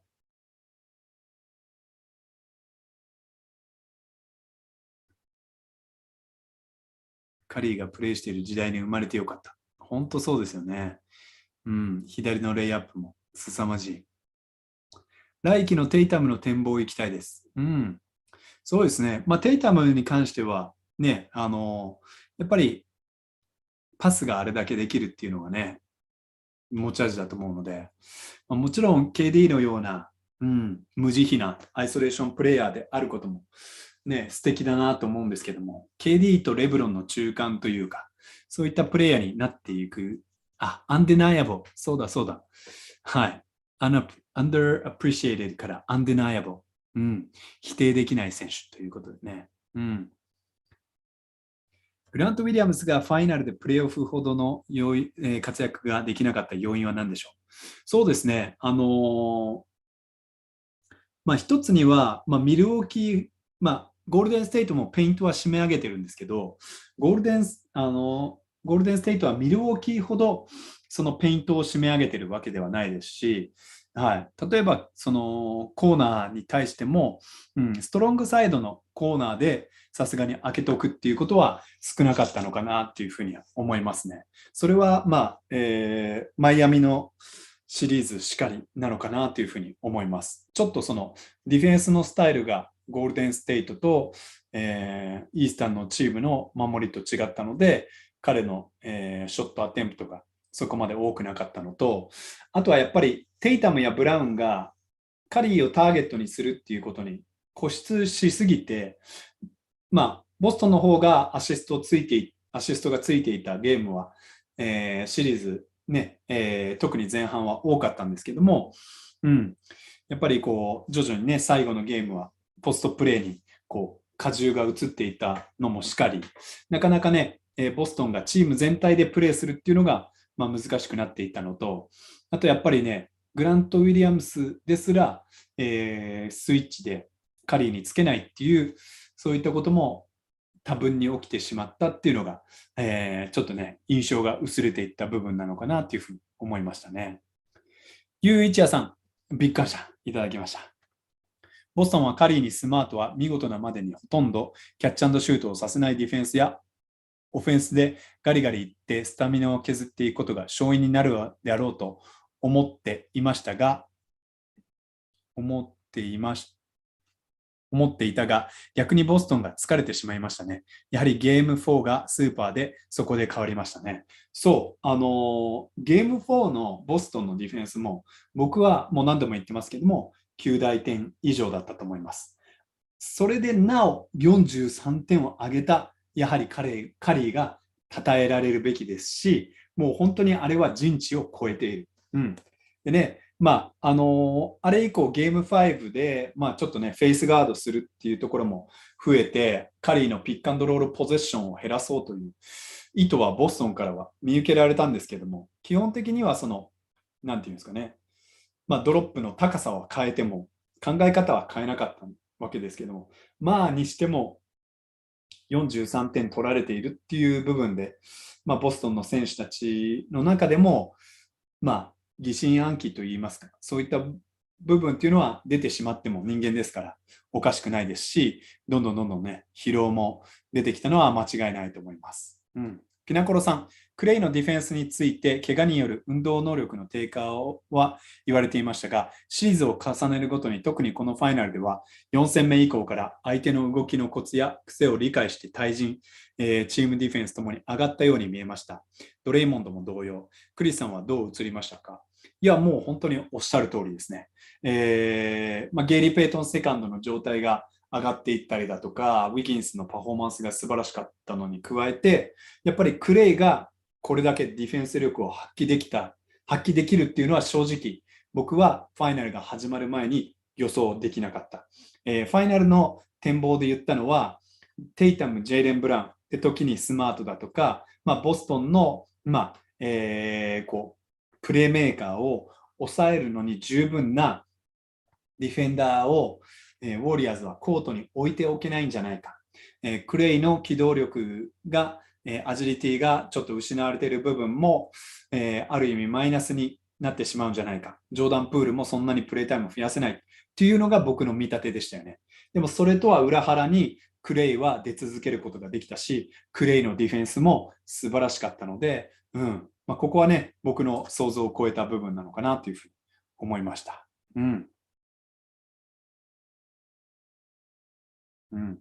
はい。というわけで、ピナコロさん、おっしゃる通り。はい。さあ、というわけでですね、後半、ちょっとね、後半に入るのに、かなりのね、時間を要してしまいましたけども、プレーオフで株を上げた、そして株を落とした選手権、イエーイいきたいと思います。はい。ね、ここはね、ちょっとね、皆さんからもちょっとね、手伝ってほしいなというか、佐々木クリスもこれね、完全に考えがまとまっているわけではないというところにご留意いただきつつ、みんなで楽しくやっていきたいなというふうに思います。でね、クリスからスタートすると、どうだろう、株を上げた、ステフ・カリーがこれに入っているのか、もともと株は高かったんだけど、ようやくその疑念を持っていた人も黙らしたのかっていう議論がありますね。ハーフタイム欲しい。ハーフタイム入れるちょっと僕の喉も若干疲れ気味ではあるんですけど。ちょっと予定よりね、短めにするかもしれません。はい。はい、来た。でもね、そう、ウィギンスがダントツということで、セリー・ハントさん、ウィギンス矢印5つくださっています。ウィギンス。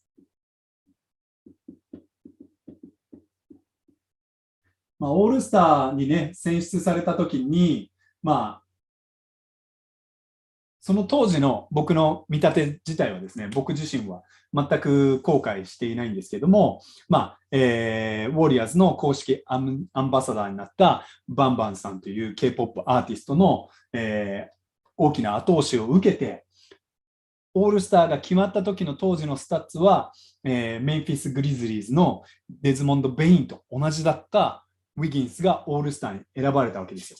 その時点では、本当にオールスターにふさわしいかどうかっていうのは、僕の中では、ちょっと疑わしい部分があるというふうにお話しさせていただきましたけども、このウィギンスだったらもう万々歳ですよね。じゃあ、2015年に優勝した時のハリソン・バーンズを上回る活躍だったと思います。あのハリソン・バーンズ、今のハリソン・バーンズとウィギンスどっちが上かっていうのは、また別の議論になるかもしれません。ひょっとするとね、ウィギンスの方が上かもしれませんけども、ウィギンス、本当に、株を上げたんじゃないかなというふうに思います。そしてね、ルーニーも入れたいなというふうに思います。っていうかね、多分ね、この調子だと、ウォリアーズのメンバーはみんな入れなきゃいけないのかなっていうふうに思ってしまいます。というわけで、栄誉をたたえてゲイリー・ペイトン・セカンドも入れたいなっていうふうに思いますし、ドレイモンドはね、真骨頂を発揮した。カリーも真骨頂を発揮した。クレイも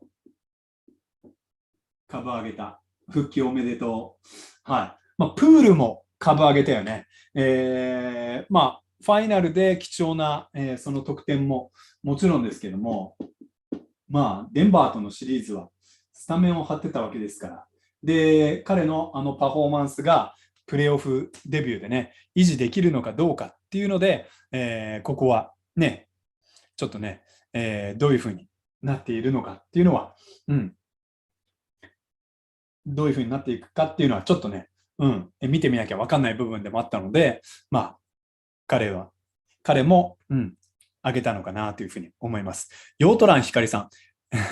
永田実さん。永田さん株を上げた。じゃあ、永田さんも入れておきましょう。永田さんはどのゲームで株を上げたのかな。これは面白いな。番外編。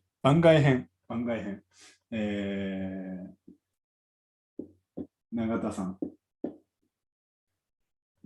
嬉しいね。これは永田さん。はい。カリーは殿堂入り。そうだね。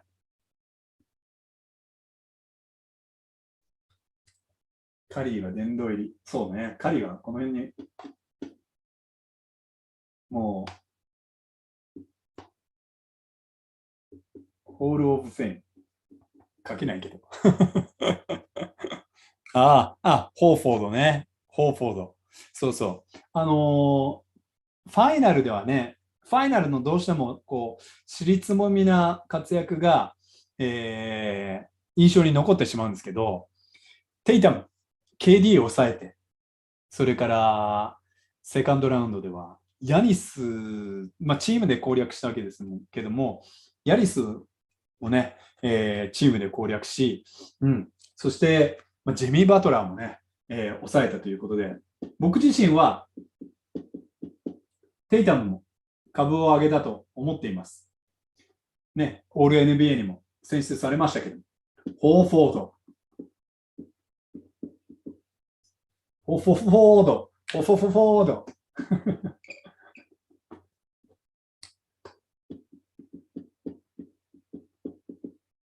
ホーフォードもぶち上がりですよね。それで言うと僕、グラント・ウィリアムスもそうだし、ロバート・ウィリアムス3世も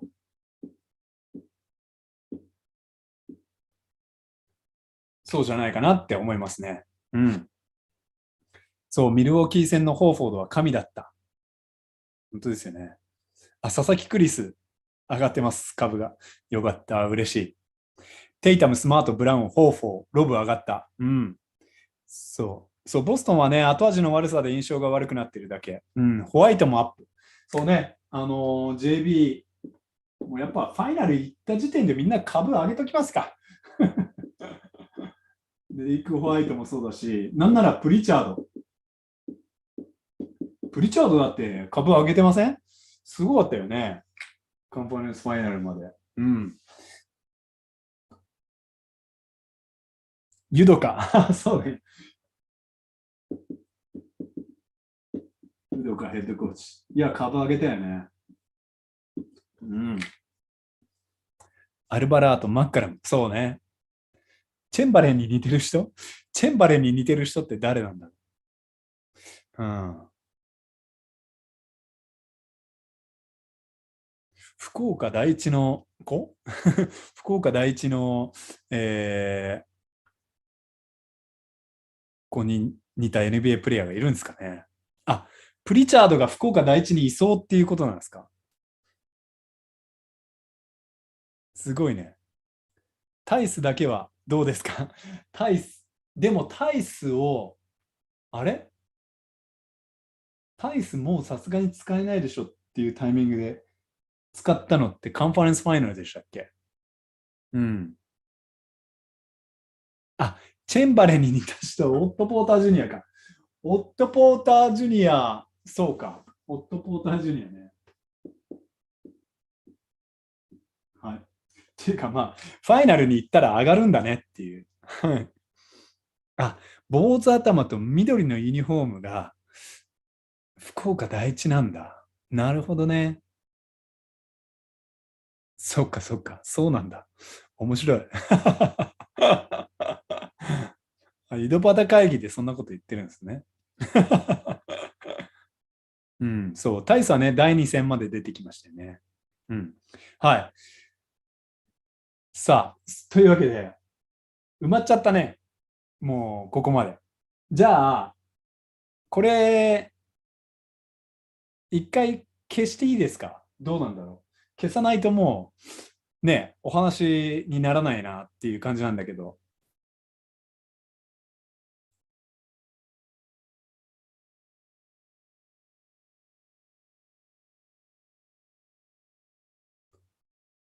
ああ、そうですね。アンソニー・エドワーズ。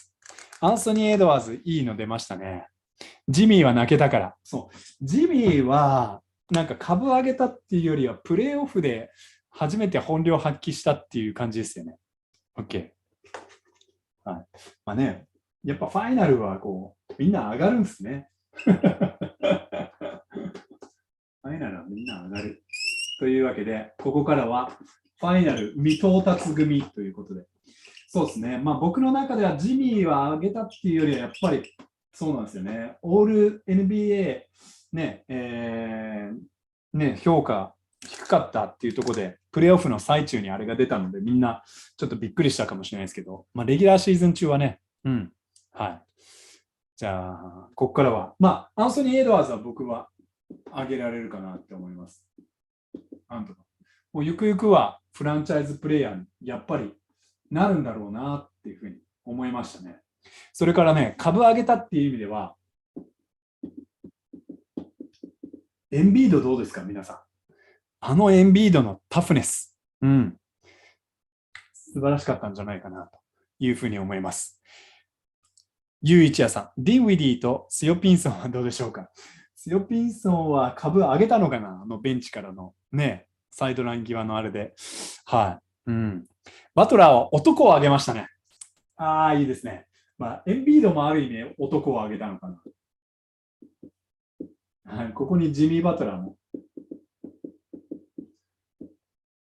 栄誉で入れときましょう。株というより男を上げた。はい。うまいですね。うん。そう。でね、うん、ディンウィディよりやっぱり最初にダラスで上げなきゃいけないのは、うん、ブランソンですよね。ジェイレン・ブランソン。さあ、ね、残留どうなるか。エンビードはね、震えたというかね、彼のパフォーマンスには心を揺さぶられましたね。とはどうでしょう。ブロックとフェニー・スミス。そう、ブロックとフェニー・スミスね。はい。ブロックとフェニー・スミス、どう評価していいのか。カンファレンスファイナルでまた、ちょっと波が来ちゃったんだよね。うん。どうなんだろう。皆さん。はい。あ、そう。オラディポは上げたいですね。復帰できただけでなく、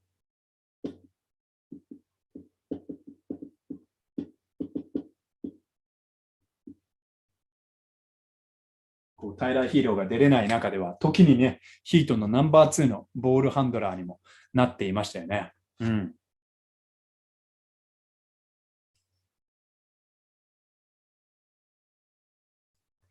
クリス・ポール、朝青龍さん。クリスタン的、クリス・ポールはクリスタン的に上がりましたか、下がりましたか。いや、上がっても下がってもないって感じですかね。やっぱり最後は怪我を抱えながらプレーしてたのかなっていうふうに思うし、あとサンズのゲームセブンでしたっけ、畳み方っていうのは、ね、僕はすごいなんかプレッシャーと戦ってたっていうふうに直後には振り返りましたけども、後にザ・アスレティックから出た記事ですごいサンズ全体にコロナの陽性が、スタッフからも続出していたっていうような情報というか記事もありましたよね。その真偽の定かははっきりはしてませんけども、はい。他にはですね、じゃあ名前が出てるところで言うと、そうですね、マキシ、エンビードとチームメイトのね、シクサーズ、タイリース・マキシ、プレーオフ、2度目のプレーオフで本当に素晴らしい働きをしたのかなというふうに思います。ピナコロさん、ピン感謝いただきました。アルボラード。はい。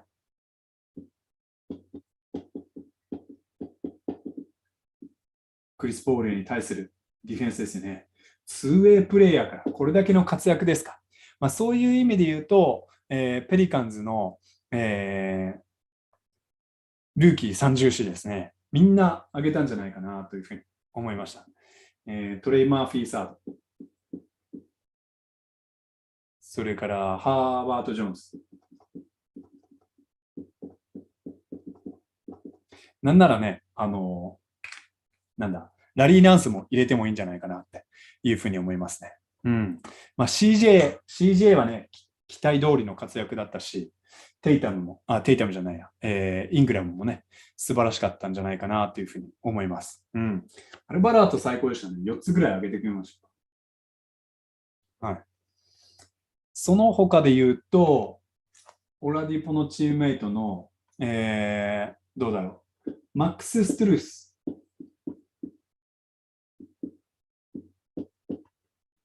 ストゥルースもね、株上げたんじゃないですか。ディフェンスに難があると言われながらも、彼があれだけプレータイムを伸ばした、ダンカン・ロビンソンとはね、かなりディフェンス力で差を見せたんじゃないかなというふうに思います。ブルース・ブラウンね、ブルース・ブラウンはあのぐらいやるんじゃないかなっていうふうに思いますね。バムとダンカン・ロビンソンは下げだと思っています。そうね。残念だけど、バム、ダンロビ。でもね、そんなに、なんていうのかな、見ていられないほど下げたというよりは、1ぐらいにしとこうかなっていうふうに思います。スコッティ・バーンズ。スコッティ・バーンズもね、ルーキーながら、凄まじい、ラプターズと。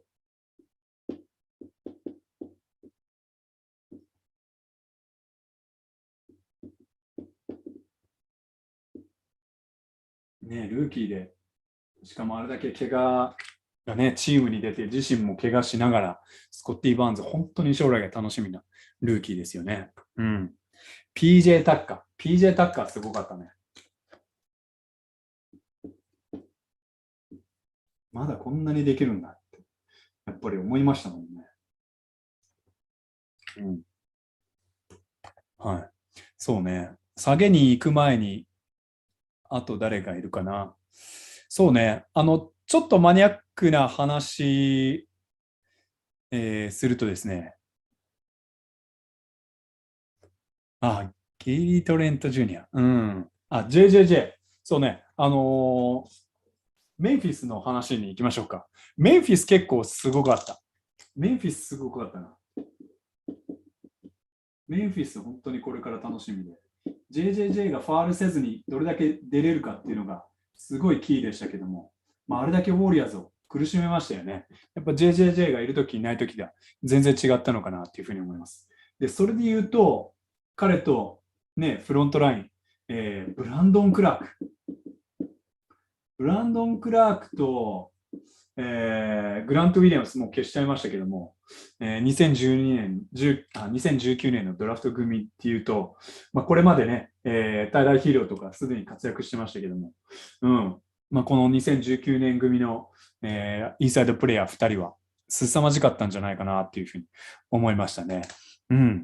あとはね、もちろんデズモンド・ベインも上げたんじゃないかなというふうに思います。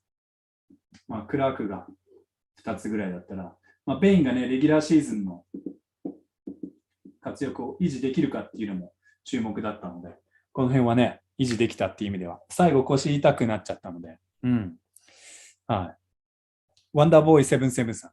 ルカは相変わらずすごかったけど、去年の LA クリッパーズとのシリーズがすぐすぎて、アップかどうかわからない。そうなんですよね。ルカはやっぱり維持なんじゃないですかね。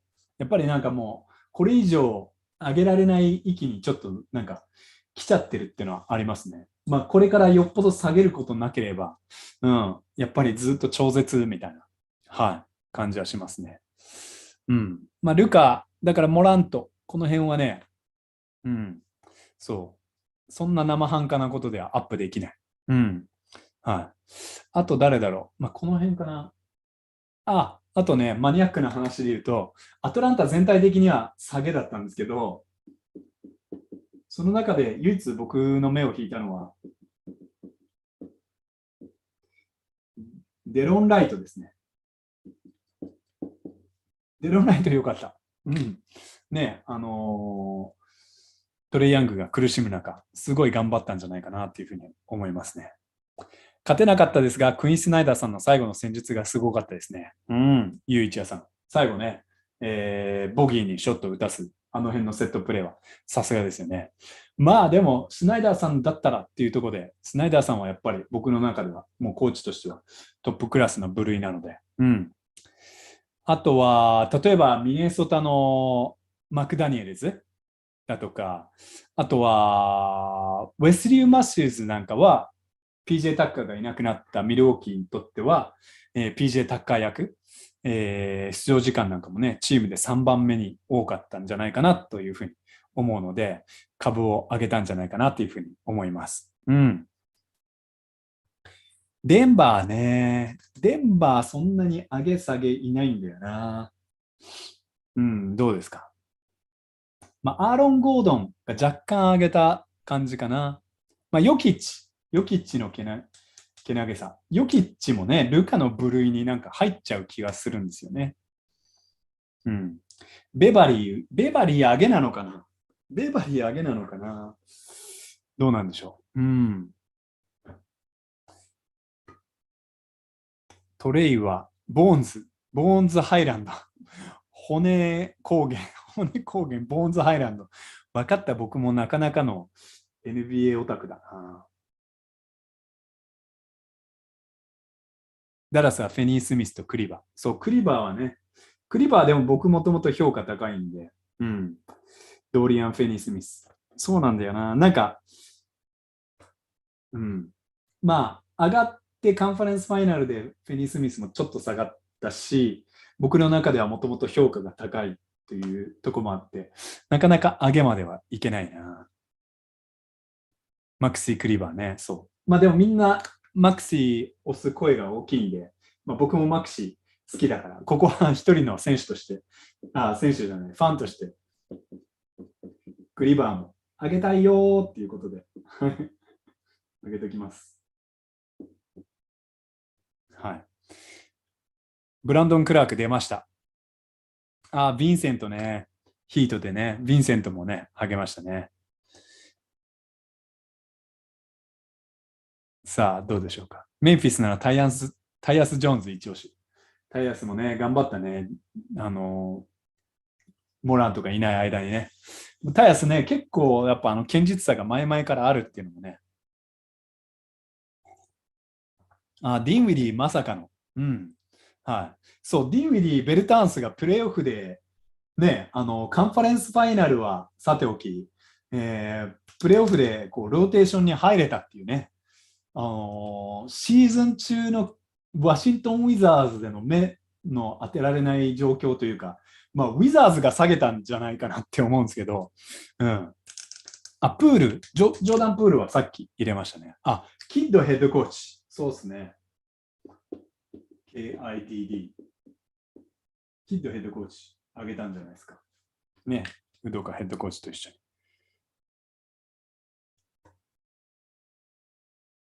ポーティス。ああ、ポーティスね。うん。ディンウィディはガチャすぎるやろ。そうね。そこがね、難しいところですよね。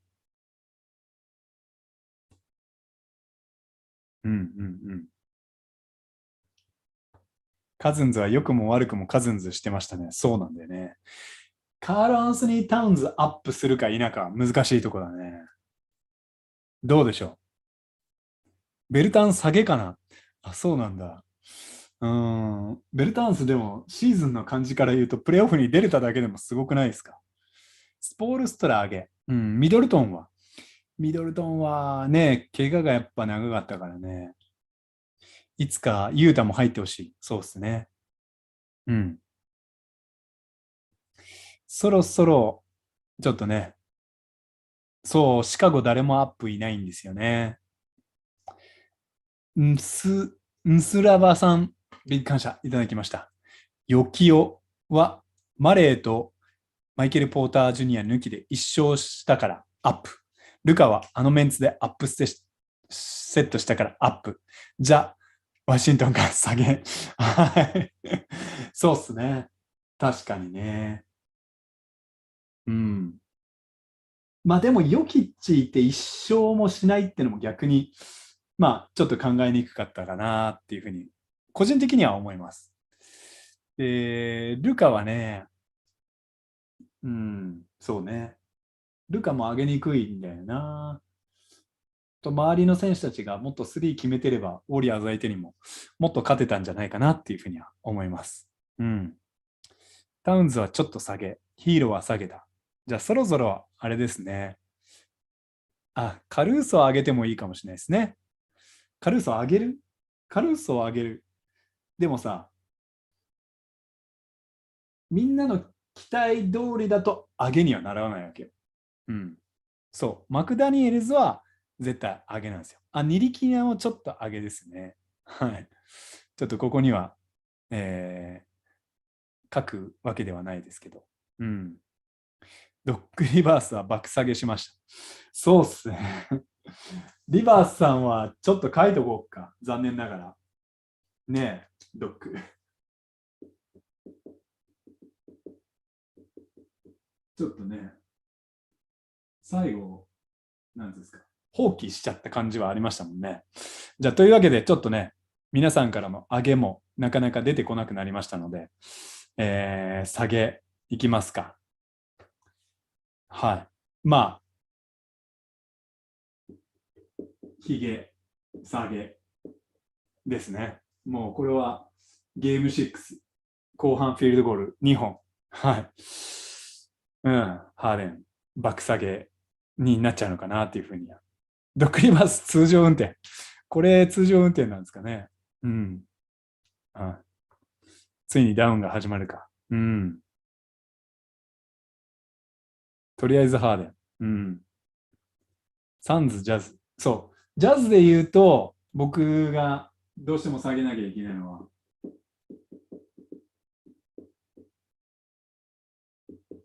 ドノバン・ミッチェルですね。ドノバン・ミッチェルって、サマーリーグで一番最初に注目したのは、うわ、ディフェンスやばくねっていうので、注目されてたはずなんですよ。それがいつの日か、ユータジャズ、ね、リーグ、今シーズン確かナンバーワンのオフェンシブレーティングのチームのナンバーワンボールハンドラーになり、凄まじいオフェンスプレイヤーになっていったわけなんですけど、いやー、こんなにディフェンス、ね、抜かれちゃうんだっていうね。うん。そうですね。プレイインは今ちょっとあんまり考えないでしょうね。うん。あと、レギュラーシーズンも入れてないですよ。コンリーもね、下げなんですよね。そうなんですよ。まあ、ミッチェルが2つ。まあ、コンリーは年齢的なものはあって、ちょっと限界が来てるのかなっていうところで、まあ、ちょっとね、優しめに、1下げになるんですけど、まあ、ミッチェルはちょっとリーダーとしては不十分じゃなかったっていうところで、3下げぐらいになってくのかな。うん。はい。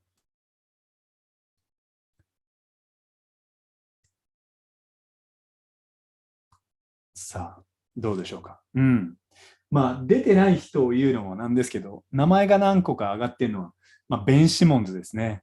ベン・シモンズね、こう移籍した時には、どちらもこう、なんていうのかな、不安分子になっているので、それを取り替えることで、まあ、お互いウィンウィン、ね、心機一転、お互い新天地で頑張りましょうよっていうところだったんですけど、ハーデンはね、期待通りのパフォーマンスができず、シモンズはなんとプレーオフに出場、マジか、マジか、マジかまで迫ってるっていう中で、結局出場しません。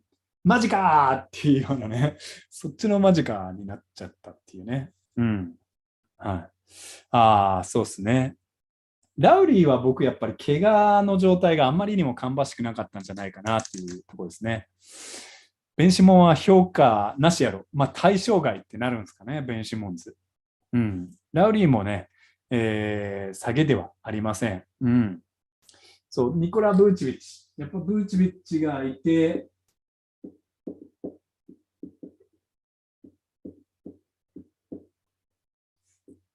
プレーオフでこうシリーズを勝つだけのディフェンスが構築っていうのは、なかなかできなくなっていくのかなっていうふうに思いますね。そう。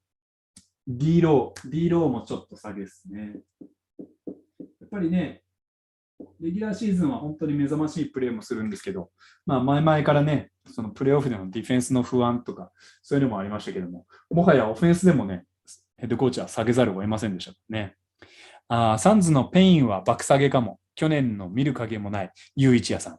そうなんですよね。逆にでも、去年が例外だったのかもしれないですよね。うん。ただまあ、キャム・ペイン、それからキャム・ジョンソン。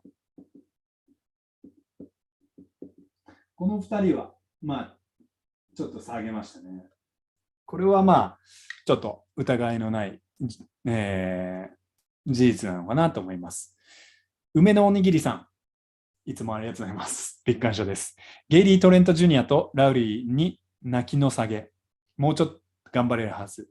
もっと見たかったという期待も込め。そうですね。ラウリーのやっぱ怪我があったっていう中では、僕は結構頑張ってたんじゃないかなっていうところと、トレント・ジュニアもね、体調不良がまずあっての、ね、なかなかうまく、シリーズに入れなかったっていうところで、ちょっと下げるのはかわいそうかなっていうふうに思います。あとはそうですね。エイトも忘れちゃいけないですね。うん。まあ最後コートに戻るのを拒絶したっていうようなね、そういったことも言われてますけども、まあそれよりも何よりもダラスのスイッチに対して代償を払わすことができなかったエイト。まあ僕としてはね、ちょっと、残念でしたね。バークレーマジで下げ。バークレー、チャールズ・バークレーのことですかね。チャールズは、いません。大丈夫です。うん。シャメット割と頑張ってたんじゃないかなって思いました。うん。両ボグダノビッチは下げかな。そうね。うん。レギュラーシーズンから見るとデローザン。そう。まあ、ブルズはみんなちょっとね、まあ、若干上げの方向というか、現状維持が、カルーソーでありながら、例えばコービー・ホワイトとか、うん、まあ、デローザン・ラビーンとか、うん。いやブルズはね、なかなか評価しづらいですよね。ケンドリック・パーキンス、下げ。チャックは爆上げだろう。みんな、まだまだ、あれですね。なんかこの辺は、荒れてますね。はい。エイトンね、そうなんですよね。うん。エイトンね、ファーストラウンドとか良かったけど、やっぱり、エイトン去年良かっただけになかなか下げの方向に行ってしまうのかなというふうに思います。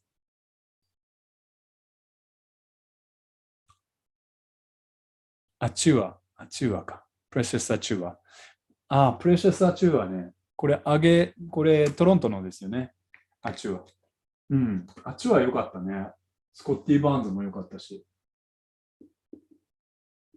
これはすごくいい指摘なんじゃないですか。トロントの。結構エンビードがね、対処に困ってましたもんね。クレイの偽物はどっちうん。ダンカン・ロビンソン。そうね、ダンカン・ロビンソンちょっと下げましたね。タイラン・ジェキンスさんちょっと下がったかな。レギュラーシーズンが良かっただけ。まあまあまあまあ。うん。バートン、致命的なミスが多すぎた。ドワイト・パウエルはもう少し活躍できると思ってました。うん。そうですね。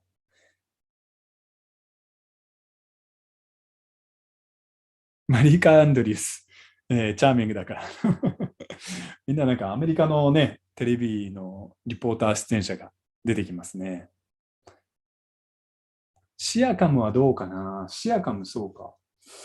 ちょっと僕の中ではどっちも出てきてないんですけど、どうですか？ゴベア下げっていうのもないな。シアカム復活した。そうですよね。そう、僕はシアカムは、うん、まあ、維持って感じかな。やっぱオール NBA にもふさわしい活躍でしたしね。ピナコロさん、モラント、ツイッターの使い方学んでこいってことで下げです。うん。何ですかウォリアーズの選手とのツイッター合戦がちょっとお気に召さないっていう感じなんですかね。ちょっと最近、ちょっとオフコートの部分はね、あまりチェックしていないので、ちょっとピンとこないかな。佐々木クリス的にはちょっとピンとこないかなっていうところですけどね。KD はどっち？クリスさんの意見聞きたい。あれ、KD、うーん、KD が下げたっていうよりは、ね、あのスイープってやっぱみんなの印象ほどこう一方的じゃないっていうか、なんていうんですか、紙一重の部分があったし、ブルックリンのやっぱ一番の難点はこうディフェンスができなかったかなっていうところですからね。うん、なので KD も現状維持だし、カイリーの方がちょっと下げって思っちゃいますかね。ワールドピースさん、シアカムは断然上げかな。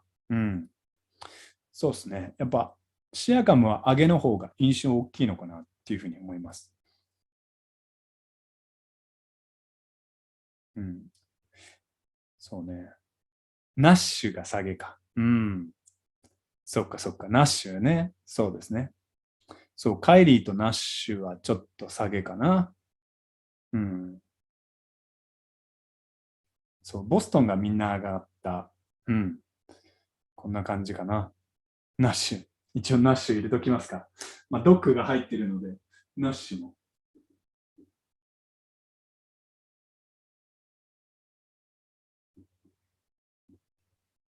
こんな感じ。はい。さあ、出揃いましたかね。カイリー。そうね。カイリーも下げかな。結局ね、いろんなことが巡り巡って、なんかね、カイリーに端を発して、ブルックリンは本当に今シーズン苦しめられたなって。で、自分でこれはプレーオフの話ですよって言っといて、やっぱりカイリーがいるから、スイッチディフェンスが成立しないっていうのはどうしてもありますよね。ナッシュをしてたクリスさん、どういう気持ち？ナッシュを押してたっていうより、これ多分あれですよね。コーチオブザイヤーナッシュ予想しますみたいな感じでしたよね。ビッグスリーがいよいよ健康で揃って、時に怪我人が出ても、ブルックリンが東でナンバーワンの成績も取るかもしれないので、みんなの中でナッシュ、最優秀ヘッドコーチが、になるんじゃないかみたいな目線で予想してた記憶があります。僕の中でね、なんていうのかな。ナッシュさんがベストコーチだっていう意味合いで言ったつもりではありませんという言い訳をしておきましょうか。ただね、もう本当にカイリーが、ワクチンの未接種によってこうシーズンがもう大転換を迎えた、そんなところにね、いろんなことが、はい、ちょっとね、悔やまれるブルックリンのシーズンだったのかなっていうふうに思います。ブッカーも下げかな。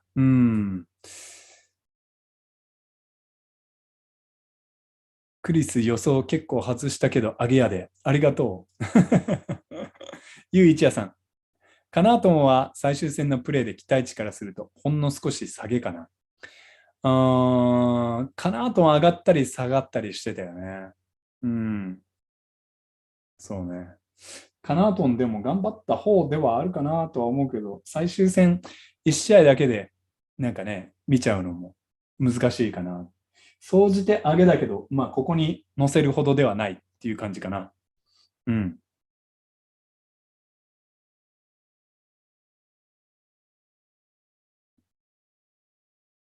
そう。ペリカンズ戦で頑張ってたんだ。ブッカーと CP3 はね。ホリデーはやや下げ。そんなことないかな。ホリデーは。まあ、クリーブラン、シカゴと、それからボストンですよね。ボストンでスマートへのブロックとかすごかったですけどね。うん。はい。まあ、そんなところで、皆さんちょっとね、脱線も始まっていますけれども。はい。ね、クリスを上げというのは、ヒーローを下げか。そうね。ヒーローもここ、ちょっと下げに入っちゃいますかね。これにて、はい。どうですか。出揃いましたかね。うん。ちょっとクリスの体力もだいぶ下がってきてしまっているので、うん。ポーティス下げなのかな。どうなんだろう。うん。ホリデーはホリデーでした。そうですね。はい。いやー、というわけで、今日の生配信も何時まで行きました。うん。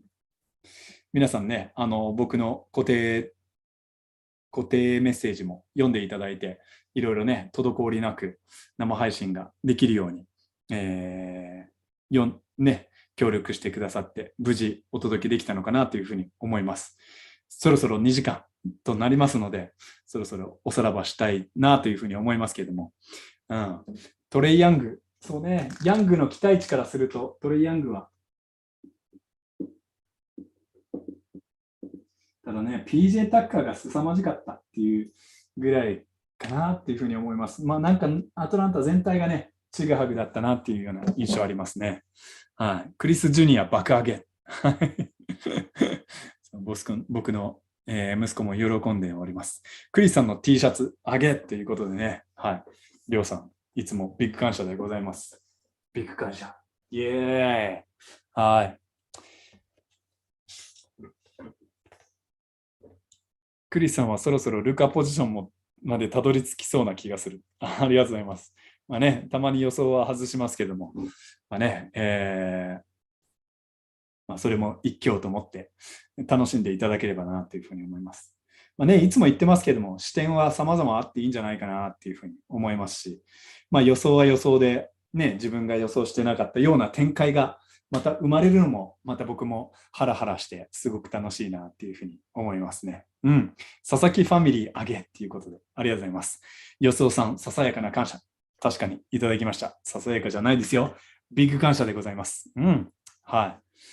というわけでね、まあ、ファイナルをようやく佐々木クリス的にも締めくくれたのかなというふうに思います。で、まあ、なかなかね、いろんなね、企画たくさんありながら、できなかったものをオフシーズンにやってったりします。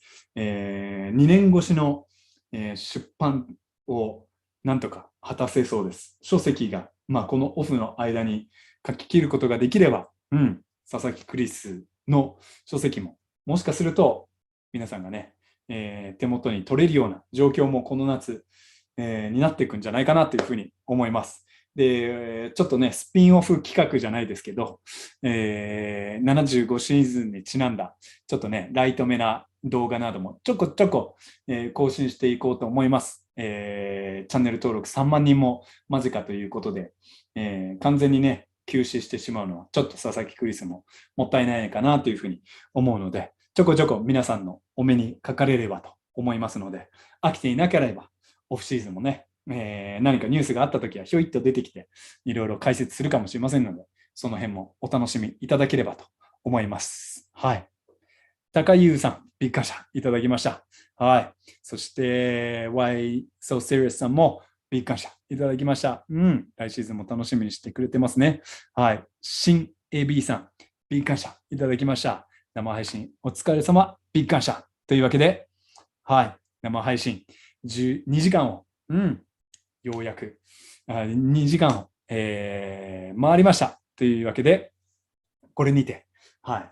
2022年、ファイナル総括、そしてプレーオフで株を上げた選手、下げた選手、のレビューを皆さんと共にお届けしてまいりました。また近いうちにね、ぜひお会いできることを楽しみにしています。引き続き、佐々木クリスの YouTube チャンネル登録ね、まだされてない方、お声掛けいただくとともにですね、高評価、コメント、どしどし盛り上げの方よろしくお願いします。はい。最後にピナコロさんもビッグ感謝いただきました。今シーズンもビッグ感謝でした。先日の田臥勇太とのトークも楽しかったです。ぜひ生配信のゲストでも呼んでいただければ。ねいや、佐々木クリスチャンネルに呼ぶにはまたハードルがまたね、それはもう1段、2段、3段とね、いろいろ高くなっていくんですけども、まあでもね、すごい田臥選手にもね、楽しんでいただきましたし、NBA の話をこんなに振ると、こんなに危機とした表情で語ってくれるんだっていうのは、自分にとっても大きな収穫だったので、いや、ぜひね、いつか、実現させたい、そんな、ね、ゴールの一つになりましたね。はい。ドンキーさんもビッグ感謝ありがとう。HH さん、ビッグ感謝ありがとう。ヨートランヒカリさんもありがとうございます。皆さんのね、本当にコメント、そしてサポートが日々の支えになっています。ね、本当に抜け殻のようになっていましたし、自分もね、出し切ったなというところで、うわーって思ってましたけども、本当にワンシーズン駆け抜けてこれたのも皆さんのおかげと、本当にね、日頃から感謝しております。これからもそれを糧にですね、頑張っていけるように、はい、これからも精進していきたいなと思います。というわけで、皆さん長い時間お付き合いありがとうございました。ぜひね、素敵な夜、そしてね、たっぷりと質のいい睡眠をとってください。それでは、また次回。See ya!